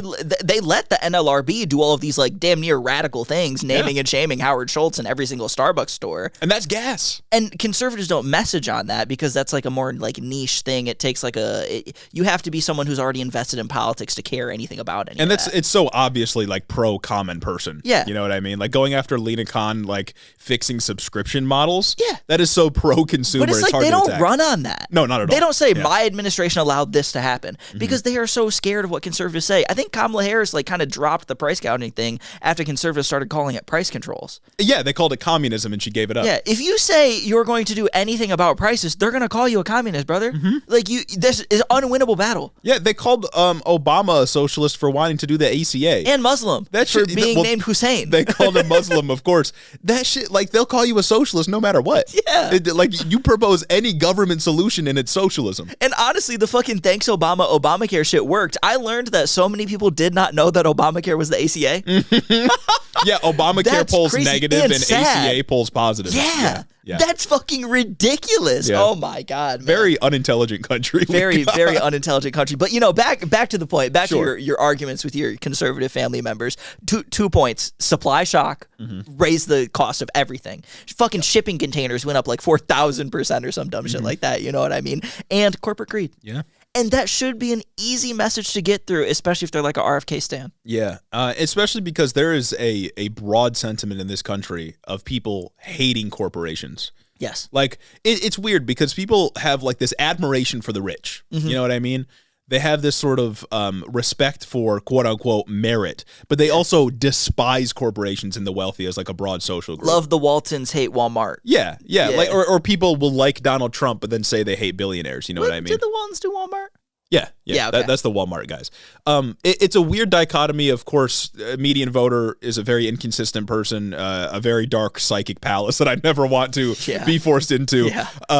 But it's a weird dynamic. But Democrats really could tune into that kind of thing. And I think the average person probably hates corporations. Dude, just look at how well RFK did. Yeah. Look at how well RFK does with like his like quote unquote base. Yeah. Just by talking about like big pharma.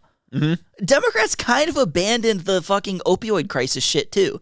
Like that's an issue that people like genuinely hits for people. Poisoning the public, yeah. Pharmaceutical companies getting away with poisoning the public. Like they don't message on that because anymore. of deregulation. Yes, explicitly because of that. And they let conservatives say whatever they want about it and take the issue and frame it in so many other ways. You had the opioid crisis, and there was such a moment there where you can take this and you can run with it, and you can have a conversation about regulation in these industries and corporate profits fucking squeezing you for everything you have, but they don't do it, and instead they let grifters come up and tell you that, I don't know, just buy my supplements. Yeah. Like there's no real attempt to actually have a solid principled position. It's I'm only going to take the position that I think polls well in the face of my opposition. And conservatives don't do that. No, they don't. And Democrats completely forget the fact or abandon the fact that they have a role in shaping public opinion. Yeah. Like you can't just rely on focus groups and polling to determine what your positions are going to be, because everyone will look at that and think like, oh, you don't believe in anything. Yeah. And they're not really wrong. They don't. Look at all the fucking flip-floppers that we platformed this election. Colin Allred, Kamala Harris. Like, the fucking list is endless. Yeah, the only people that stand on business are AOC, Bernie Sanders, and those fucking folks. Rashida Tlaib, Jayapal, the Progressive Caucus. And, like, it's fine if you change your mind over time. Like, John Ossoff was just on the Congress floor arguing in favor of a U.S. embargo on arms to Israel. Like he specifically said that like it was people that called his office that made the difference. Yeah. Because people had been arguing for months and months and months in his office that like you need to vote for this, and he voted for it. And that's how you message about fucking policy change. That's how you message about changing your position. We've been saying this for a year. It's fucked up. Man, I can't even. But groceries, supply, corporations, bad. Both of our senators voted against the embargo, by the way. Both Georgia love that, senators, man. Warnock and Ossoff, voted for it. Really? Yeah, but our senators did not. Damn. We need to get Gary And Peters out. our future senator Slotkin Will not. Senator Slotkin is leading the charge for more arms. Senator-elect Slotkin. Senator-elect Slotkin, of Yeah. course, of course. Who did she replace? It's Gary Peters, Debbie Stabenow. Yeah. God damn, man. Our fucking sucks, dog. In Michigan. I Whatever. know. We do fucking. Yeah. Whatever. It's fine. Whatever. We interrupt this episode of Head in the Office to remind you to stay warm. Yeah, remind you that it's getting cold outside and I'm a little chilly. I wish I had a new hoodie I could wear. A new comfortable hoodie in a green like money colorway or even a gray colorway. And, maybe my head is cold. Maybe I need something to make my head warm. Exactly. Like a beanie. And on top of all of that, maybe I want to support my favorite podcast, the #1 geopolitical podcast, #1 domestic politics podcast. #1 election podcast. Maybe I want to support them and get all the stuff that we've talked about. And you can do that if you head over to headintheoffice.com Yes, sir. and get in on our merch. It's pretty good. And, if you want it to last, it's all embroidered. Featuring new embroidered design, wonderful colors, and, Yeah, it's perfect for the winter. It's perfect for you. And it's perfect for a gift Yes. as we head into the holidays. So head over to headintheoffice.com, support the show. So on tariffs, that's a big one, gang. It's a big one. Tariffs is a big one. Trump's talked a really big game about big tariffs. It is his favorite word in the dictionary. Beautiful word in the dictionary. Beautiful word, tariffs. Most beautiful word, tariffs. He fucking loves tariffs. I love tariffs too. And let's get one thing clear before we can have any discussion on tariffs. And this is important if you're talking to anyone about this, right? The person who pays the direct cost of the tariff is the importer of the good. Yes. Baseline, that is what a tariff is. And in principle. My mistake this past election was thinking everyone already knew that. I thought that was common knowledge. Yeah. That when you place a tariff, it's not the country that the good comes from. Yep. It's the person bringing the good into the country. You definitionally aren't making a tariff and making China pay, at least directly. Yeah. That's not what happens. The person who imports the good is the payer of the tariff. Therefore, if a U.S. company is importing a product made in China, they will directly pay the price of that tariff to the United States government. Yeah. And the government will collect that money as revenue. What happens next depends on like a confluence of factors, right? And you have three options that can happen. Okay. Either the corporation that imports the good eats the cost and takes a hit to their revenue. Laughable. The exporter lowers prices on their goods to keep the importer ordering from them, or the cost is passed on to the consumer. Yeah. These are not mutually exclusive things and all usually happen together as the market tries ways to kind of find its way back to equilibrium. Yeah. Well, and the important bit with the Trump tariffs is that the purpose of them is not to get China to lower prices on like what they're exporting. Yeah. It's specifically to force people to buy American-made goods and to quote-unquote bring manufacturing back. It's punitive. Yeah. It's to punish China and to do this fucking pipe dream of bringing back American manufacturing. Which it That's won't all do. it is. It's functionally like damn near fucking impossible to bring back American manufacturing. That would take decades of investment. But that's Tariff 101 right there. Yeah. So we have those principles. We understand what a tariff is, definitionally, and what the outcomes of a tariff are, and how there's a complex interplay there. Yeah. There used to be economic consensus that a lot of the times foreign companies will lower their prices in order to maintain access to the market. That's what has happened historically. And tariffs not always bad, right? The U.S. Not used always tariffs bad. when we were a sort of growing country. After the 1700s, we used them to protect our nascent industries like agriculture, which could not keep up with imports coming from European countries.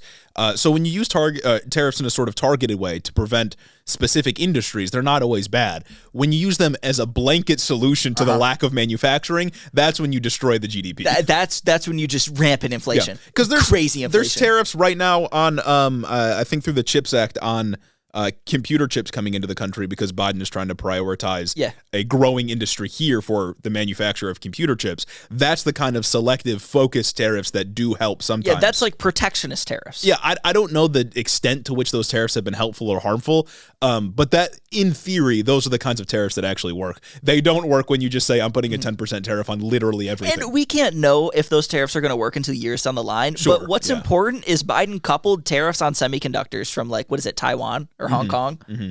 Yeah, Taiwan. It's Taiwan. Yeah, Taiwan, not Hong Kong. Yeah. not Hong Kong. Well, I don't know what you mean. They're both China.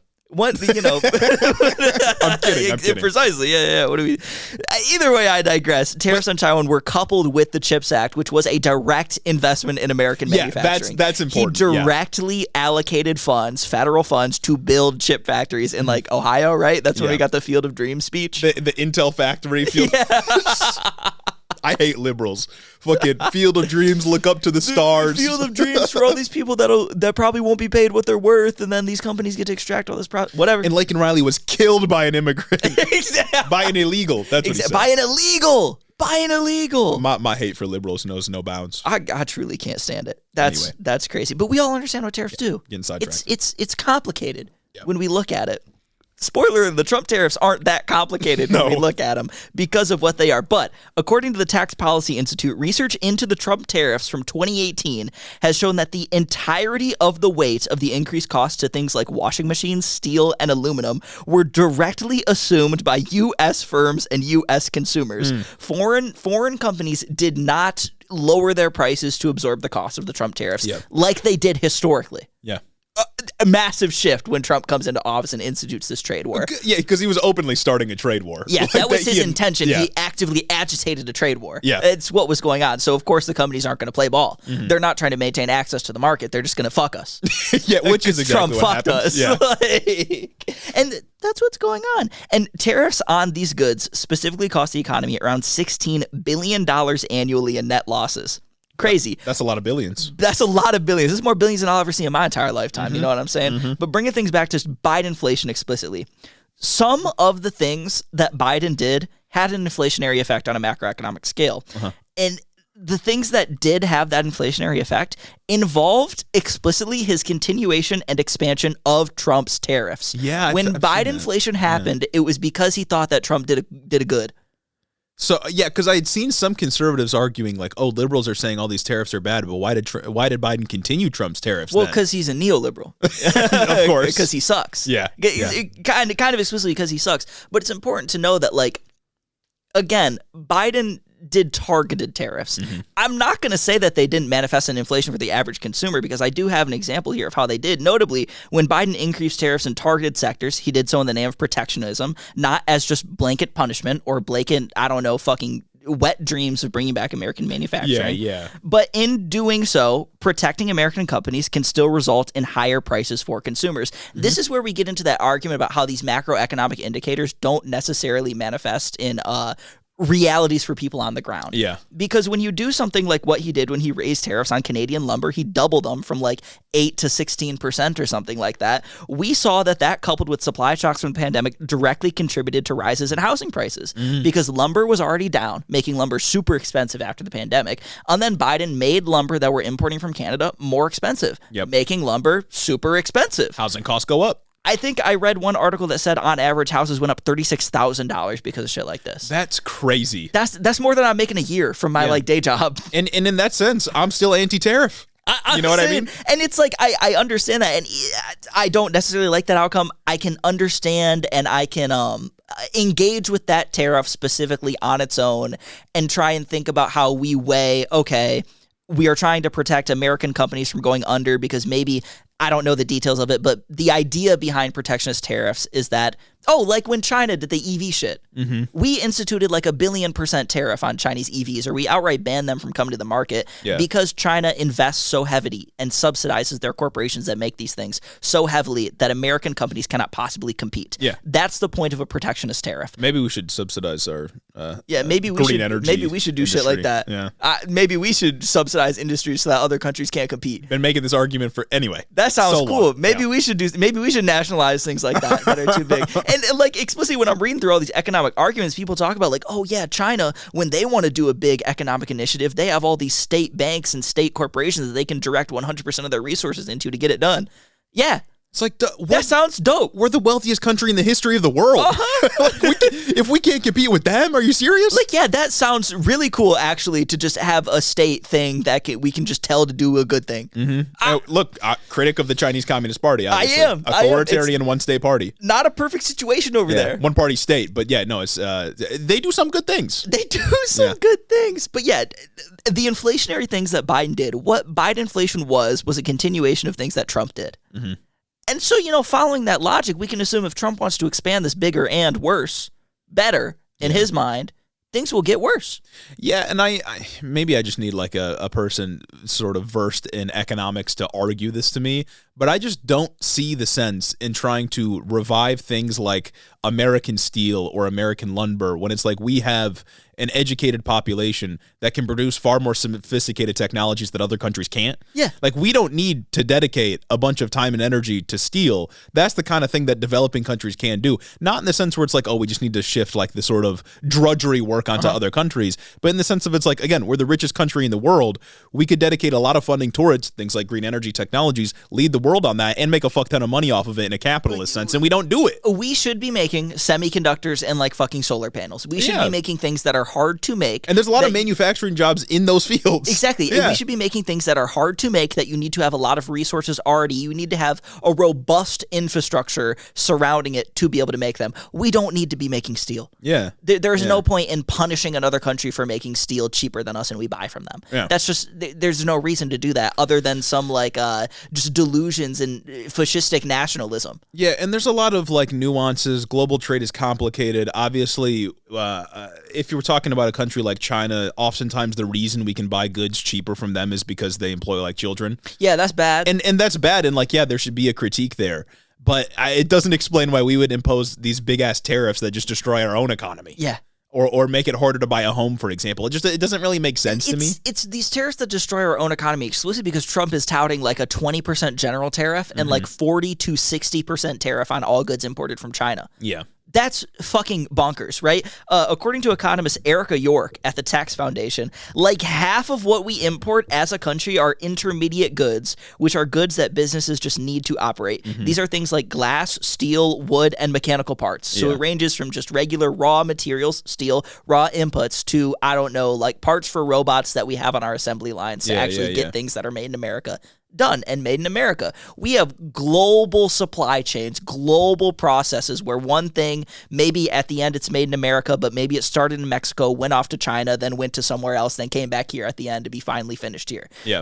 A lot of things that are made in America aren't all made in America. Oh, of course not. Global trade. Global trade. Yeah, global system. Different countries are better at making different things, and that's okay. Thank you, Ronald Reagan. Thank you. Maybe that was a good thing. Yeah. Well, I mean, yeah, globalization in its entirety isn't like a bad thing overall. You know what I mean? Like global markets, especially when it comes to like the balancing, like stability globally. There's a lot less wars going on because we depend on each other for various goods and resources that we use for our own internal domestic production. Globalism on its own isn't necessarily bad. There's a lot of issues related to it. Yeah. We squeeze a lot of countries for all of that they're worth. It isn't a violence-free system, but it's not an entirely bad system, and we operate within it right now, and tariffs do nothing to push back against the sort of worst aspects of globalism. Like the elites. Yeah, well, of course, the elites, the cabal. The cabal that run the runs world. everything. Yeah, exactly. of But course. in principle, like when you have a globalized economy, if the U.S. gets all of its fucking steel from Canada and Canada gets all of its, I don't know, oil from the U.S., they don't want to fight with each other. Because they recognize that they have this relationship that they need to maintain, and a war would just be bad for both people. That's a good thing. It makes the world safer. Yeah. I fuck with that personally. Lots of nuances, of course. IMF, evil organization. Yes. And is a product of sort of a globalized economy. Predatory loans bad. Yeah, exactly. Predatory loans bad. Lots of nuance there. But there also are opportunities for us to be better.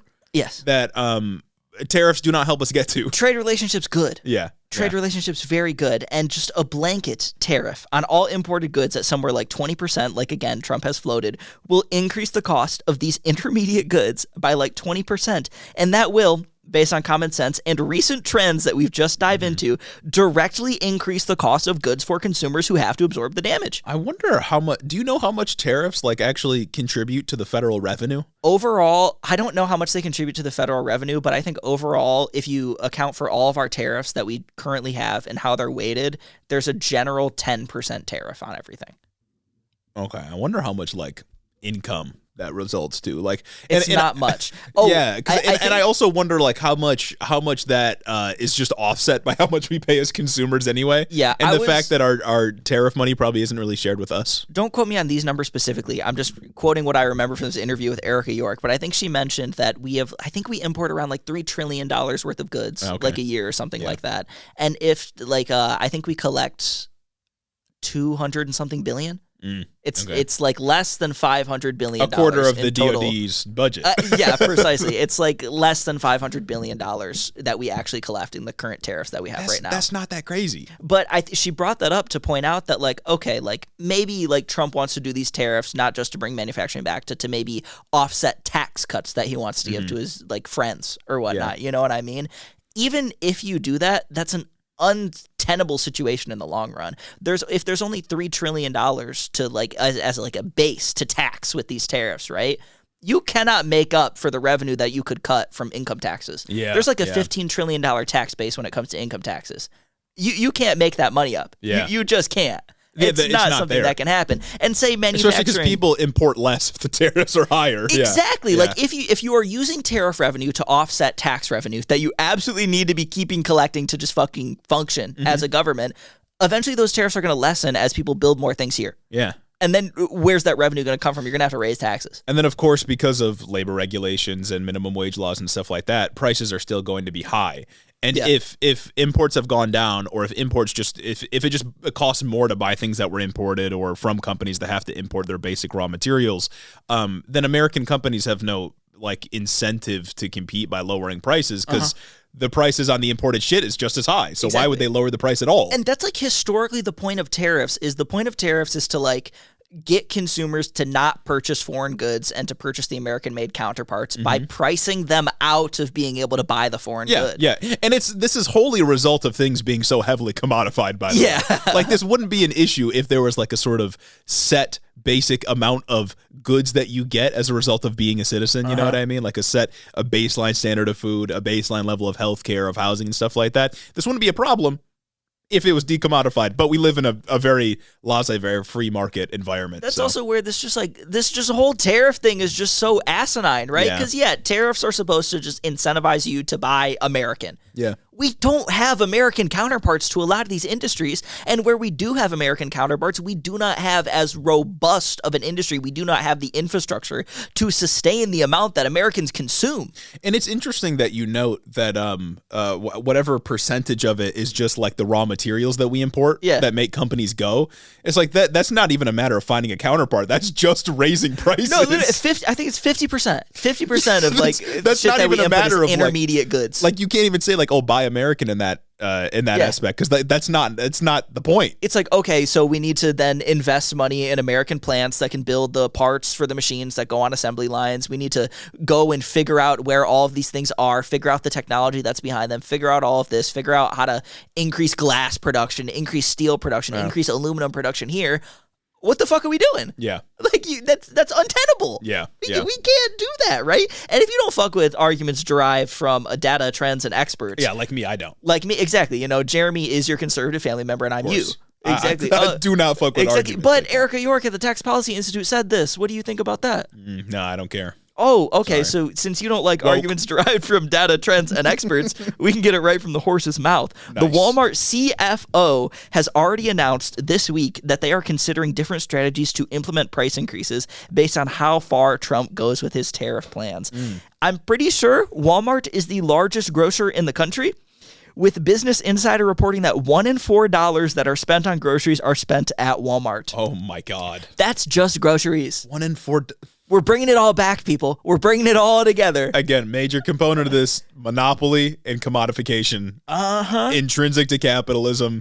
We are just contending with the tariff argument in the conditions that are presented to us. Yes. It would be a whole different system if we had a choice, but we don't, of course. Man, and Walmart's already getting ready to raise your prices. Yeah. And I think Walmart mentioned, I was reading the article on CBS or MSNBC, one of the fucking article websites, article head over here. I just read so many, I can't remember where I get them Love from. articles. I love articles. I'll link it in the description, though. I haven't pulled up in my tabs.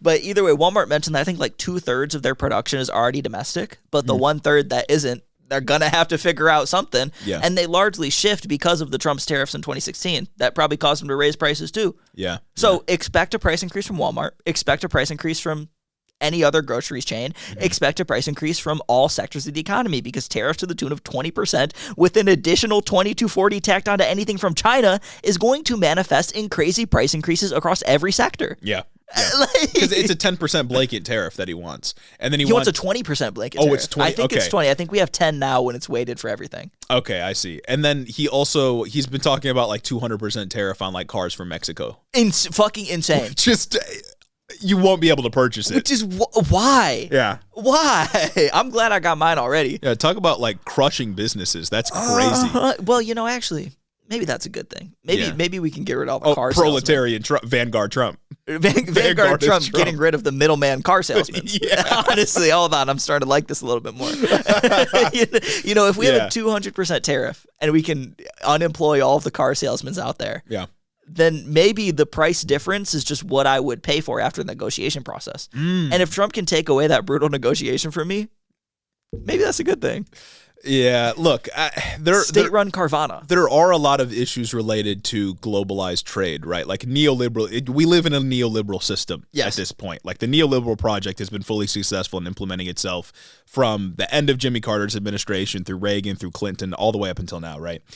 And there are a lot of issues associated with that. Deindustrialization was a major thing that impacted this country, that destroyed the sort of material value base of the country, and offshored a lot of jobs and stuff like that, made the lives worse for a lot of people. A lot of people lost their jobs, and it hasn't been necessarily a good thing.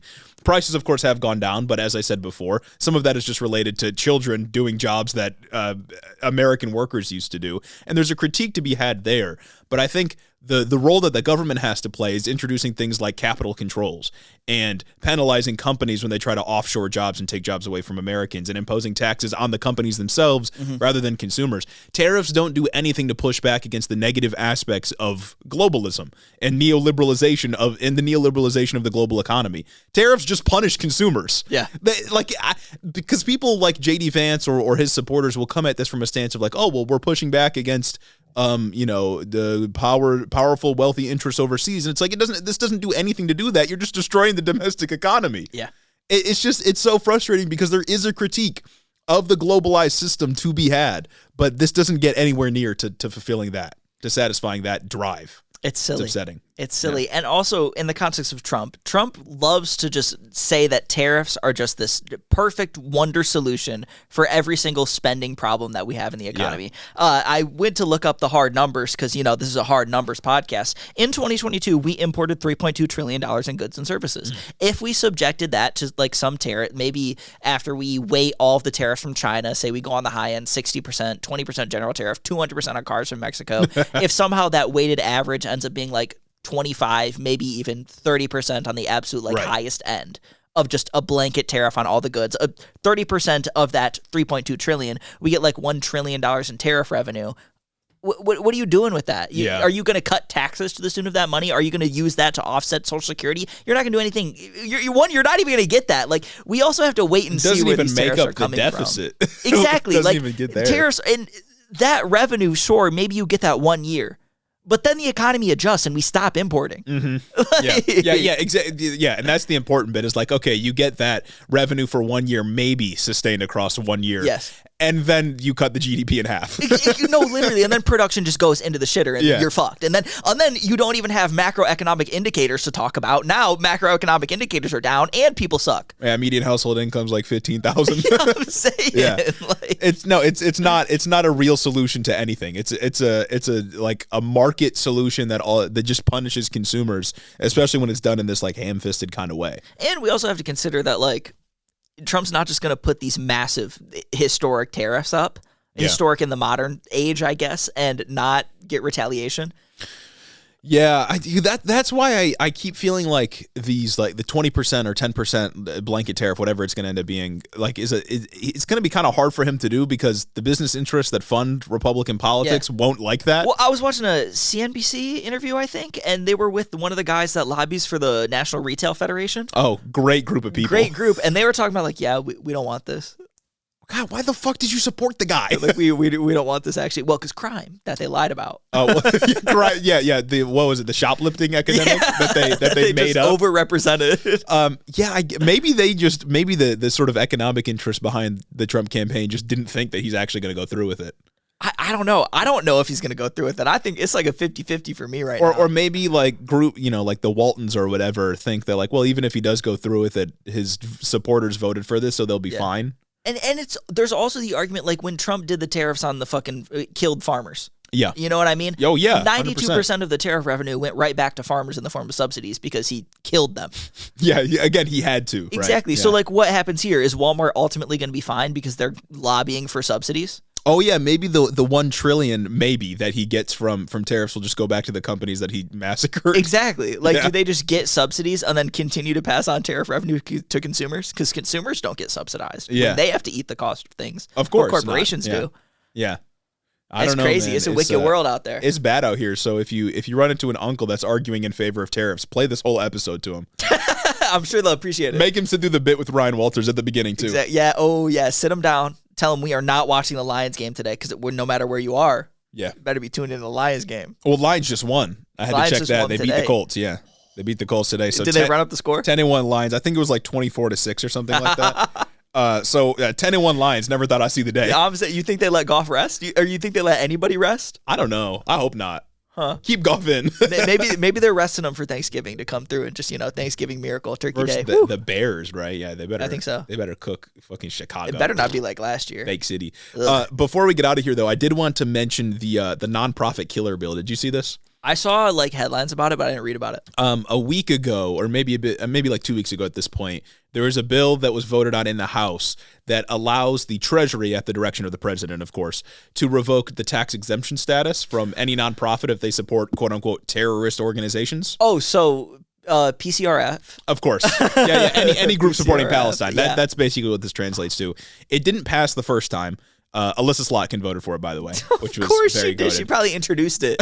Yeah, it didn't vote for it the first, or it didn't pass the first time. It got amended a little bit. I think it was made worse, and then it passed basically along party lines, with some Democrats being in support because they hate Palestine. Naturally, yeah.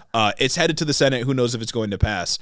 But it's just it's crazy to me that like Democrats are voting for the tools that Trump's administration will use to crack down on the resistance from the Democrats. No, literally, because terrorist is literally a political designation. Yeah. Like, what is and isn't a terrorist is entirely political. And the executive just gets to decide. No, literally, didn't Biden, like, add motherfuckers to the list? Like, didn't he finally add the KKK to the list or some shit like that? Valid? Yeah, valid. Of course. Adding KKK and Proud Boys to the terrorist list are good. Mm-hmm. But you can just add things to it arbitrarily. It's what is not a terrorist is not some thing that exists in nature that you can point to and say this. No, you just designate someone. Yeah, and it's like if this bill does end up passing, which again was supported by some Democrats in the House, then Trump will use it, of course, to go after pro-Palestine groups. That'll be the first set of organizations on the chopping block.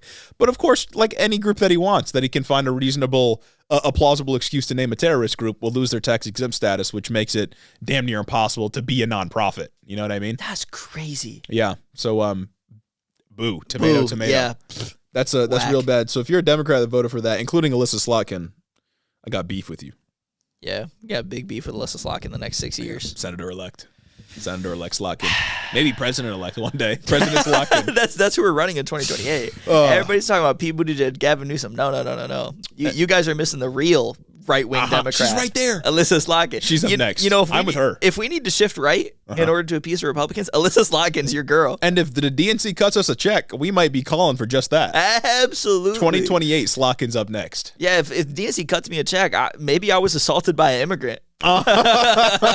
In Michigan. All the way. A Canadian. Believable. Far more believable, honestly. I think that ends the episode, though. I hope you all hang in there for this holiday season. It's going to be a rough one. Yes. Trump won. Of course, conservatives get to gloat. Bragging rights come when you win elections. And you got to be prepared to intellectually dominate your opponents in the marketplace. You're going to have to meditate on that one a little bit before and after, maybe even during. Go to the bathroom. Remember your breathing exercises. Turn on the episode, listen for a little while. Oh, wait, what did they say? You're mid-argument. Hold on, I got to pee. Wait, what the fuck did he say? So tariffs are the... Yeah. Drop an elbow through the table. Do whatever you got to do. Exactly. You got it. And I guess try to enjoy the family members that are cool, I guess. Yeah, hopefully you don't have to debate. But in the case that you do, you have a moral obligation. Hopefully everyone's on their best behavior this Thanksgiving. Yeah. Except for you if you're pressed. Yeah, or maybe, some people have been adopting the strategy of just not inviting conservative family members to things. That's true. That is valid as well. That is actually You valid. have no obligation to talk to those freaks. If they're loud and annoying about it, yeah. Especially if you're like of a marginalized group and they're like actively bigoted towards you, you don't have to engage with them. Yeah. But if you're a quirked up white boy like us, you should dive You have in. a moral obligation now. You do, especially right now in this trying time. Yeah, this trying time for white boys of our age cohort.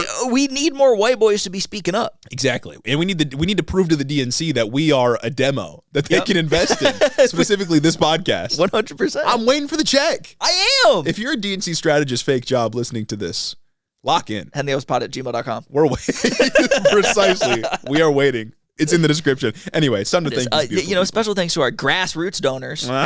Ridiculous. Special thanks to Caden Kraut, Lord Tyler Radiant, Chris the Postman, Christy Beck, Dylan B, Andrew Harris, Mike Chaplinsky, Omar Zuno, Clayton LaFed, Mark Yeager, Caleb Joy, Rich Tarotari, Gavin Mayer, Maldonado, Hunter W, Fergalaki, Max Vasquez, Jacob Rogers, Colton Blueberry, Fixer Punk, Jim Egbers, Jeff Muzzy, Bagel Burrito, Cincy Alex, Joe Stenstrom, Adrian Sandoval, Chloe Sam 601, Colleen Cuts for Yook, Jennifer DeVoe, Big Bird Titty, Crawfish, and Bennington III, Alexia Benanti, Nietzsche, Big Booty Beatdown, Sam Maloney, Two-Headed Boy, Ben Shapiro's Boyfriend, Ted Cruz's Boy Toy, Dictator Jace, Luke O'Shea, Cucker Tarleson, Danielle Jackson, The Word of Microsoft, Jennifer Sines, Aaron and his Gundam Gundams, Darth Father, Tailored for Content, Corey Chambers, Ellie N, Devin Hatchard, Retro Mondo, Emma the Doot Slayer, Veronica aka V, Raxon, Ash Smith, The Grotler, Flower Clown, Beetlebugs, Murder in a Trench Coat, Lonnie Rogers, Slavic and Sapphic, Casey Lynn Kelly, Snake Eyes, and Hope of Giants, A.K. Gon, Aquana Don, Zach Lantian, Info Russell, Austin Greif, Marcus Corbett, Caleb Roper, Taylor Rensock, Cammy, Tylen Freeman, Steak Daddy, Tay Isaac Hodges, Madeline C, Kayla Lowe, Anna Valenic, Casey C, Say Yes to Wes, August, Particular Pickman, Sir Capalot, Jeff Sines, Howard the Duck, Brendan is Egg, JR, Drew Batchilder, Froggy Gumdrop, Jackie Boy, Shameless, Coherent Babbles, Sasha, MJ is Sharp, Michaela Muncie, The Wallace 3000, Jared Finch, Tactical Snowflake, Son of Ander, Vanilla Bryce, Chris T, Kishan Lala, Amanda R, Hanky Panky, Tyler J, Damian Blues, Ashley White, Lalo Valesco, Particulon, Memfrez, Gorgeous Girl Mukes, Lauren, Uncrestomatic Boar, Sasquatch, Rhonda Stiletto, Midwest Marxist, Joe the Mailman, Gary from West Michigan, Shawnee GG, Juniper Not Jupiter, Stacked Crabs, I Crowley, Urban Peach, Lord of Forlorn, Holt Forsyth, Kevin Kazaya, Schnoodle, Booty Snakes, Erica, Krusty Krab, Dew Fairy, Chelceratops, Austin Lima, Lane Waltz, Azim Fida Hussein, Brooklyn G, Noverk the Dastardly, Goldthorn, Addie Book, Merlin, John from Houston, Moss, Anaya, Ian C, Headass McDeadass, That Art Dork, Sergeant Pookie, Connor Nix, Jordan T, Hoodie, Kim Kitsuragi, Rose Grimm, Jamie the Young Extremist, and my mom. Thank you all so much for supporting the show on Patreon. The list continues to grow. It's been real. Next, postcard coming soon. Coming soon, yeah. We're cooking in the studio. We're literally cooking on it right now. The only inflation I want to see going forward is HITO episode inflation due to the Patreon list. Absolutely. And once Trump imposes his inflationary tariffs on podcasting equipment, Patreon price is going to have to go up, folks. $50 each tier. Yeah, I know we already bought our podcasting equipment. It's not like a subscription-based thing, but like, what if we need new equipment? Mm-hmm. We gotta get in front of it. Yeah, we do. We gotta raise prices before prices get raised on us. Yeah, come on, guys. You would do the same fucking thing. It's prudent. Why are you looking at me when you do the same thing if you were in my position? Unbelievable. The oppression of small businesses. Fucking liberals. My God, Thanks for listening, don't everyone. Understand.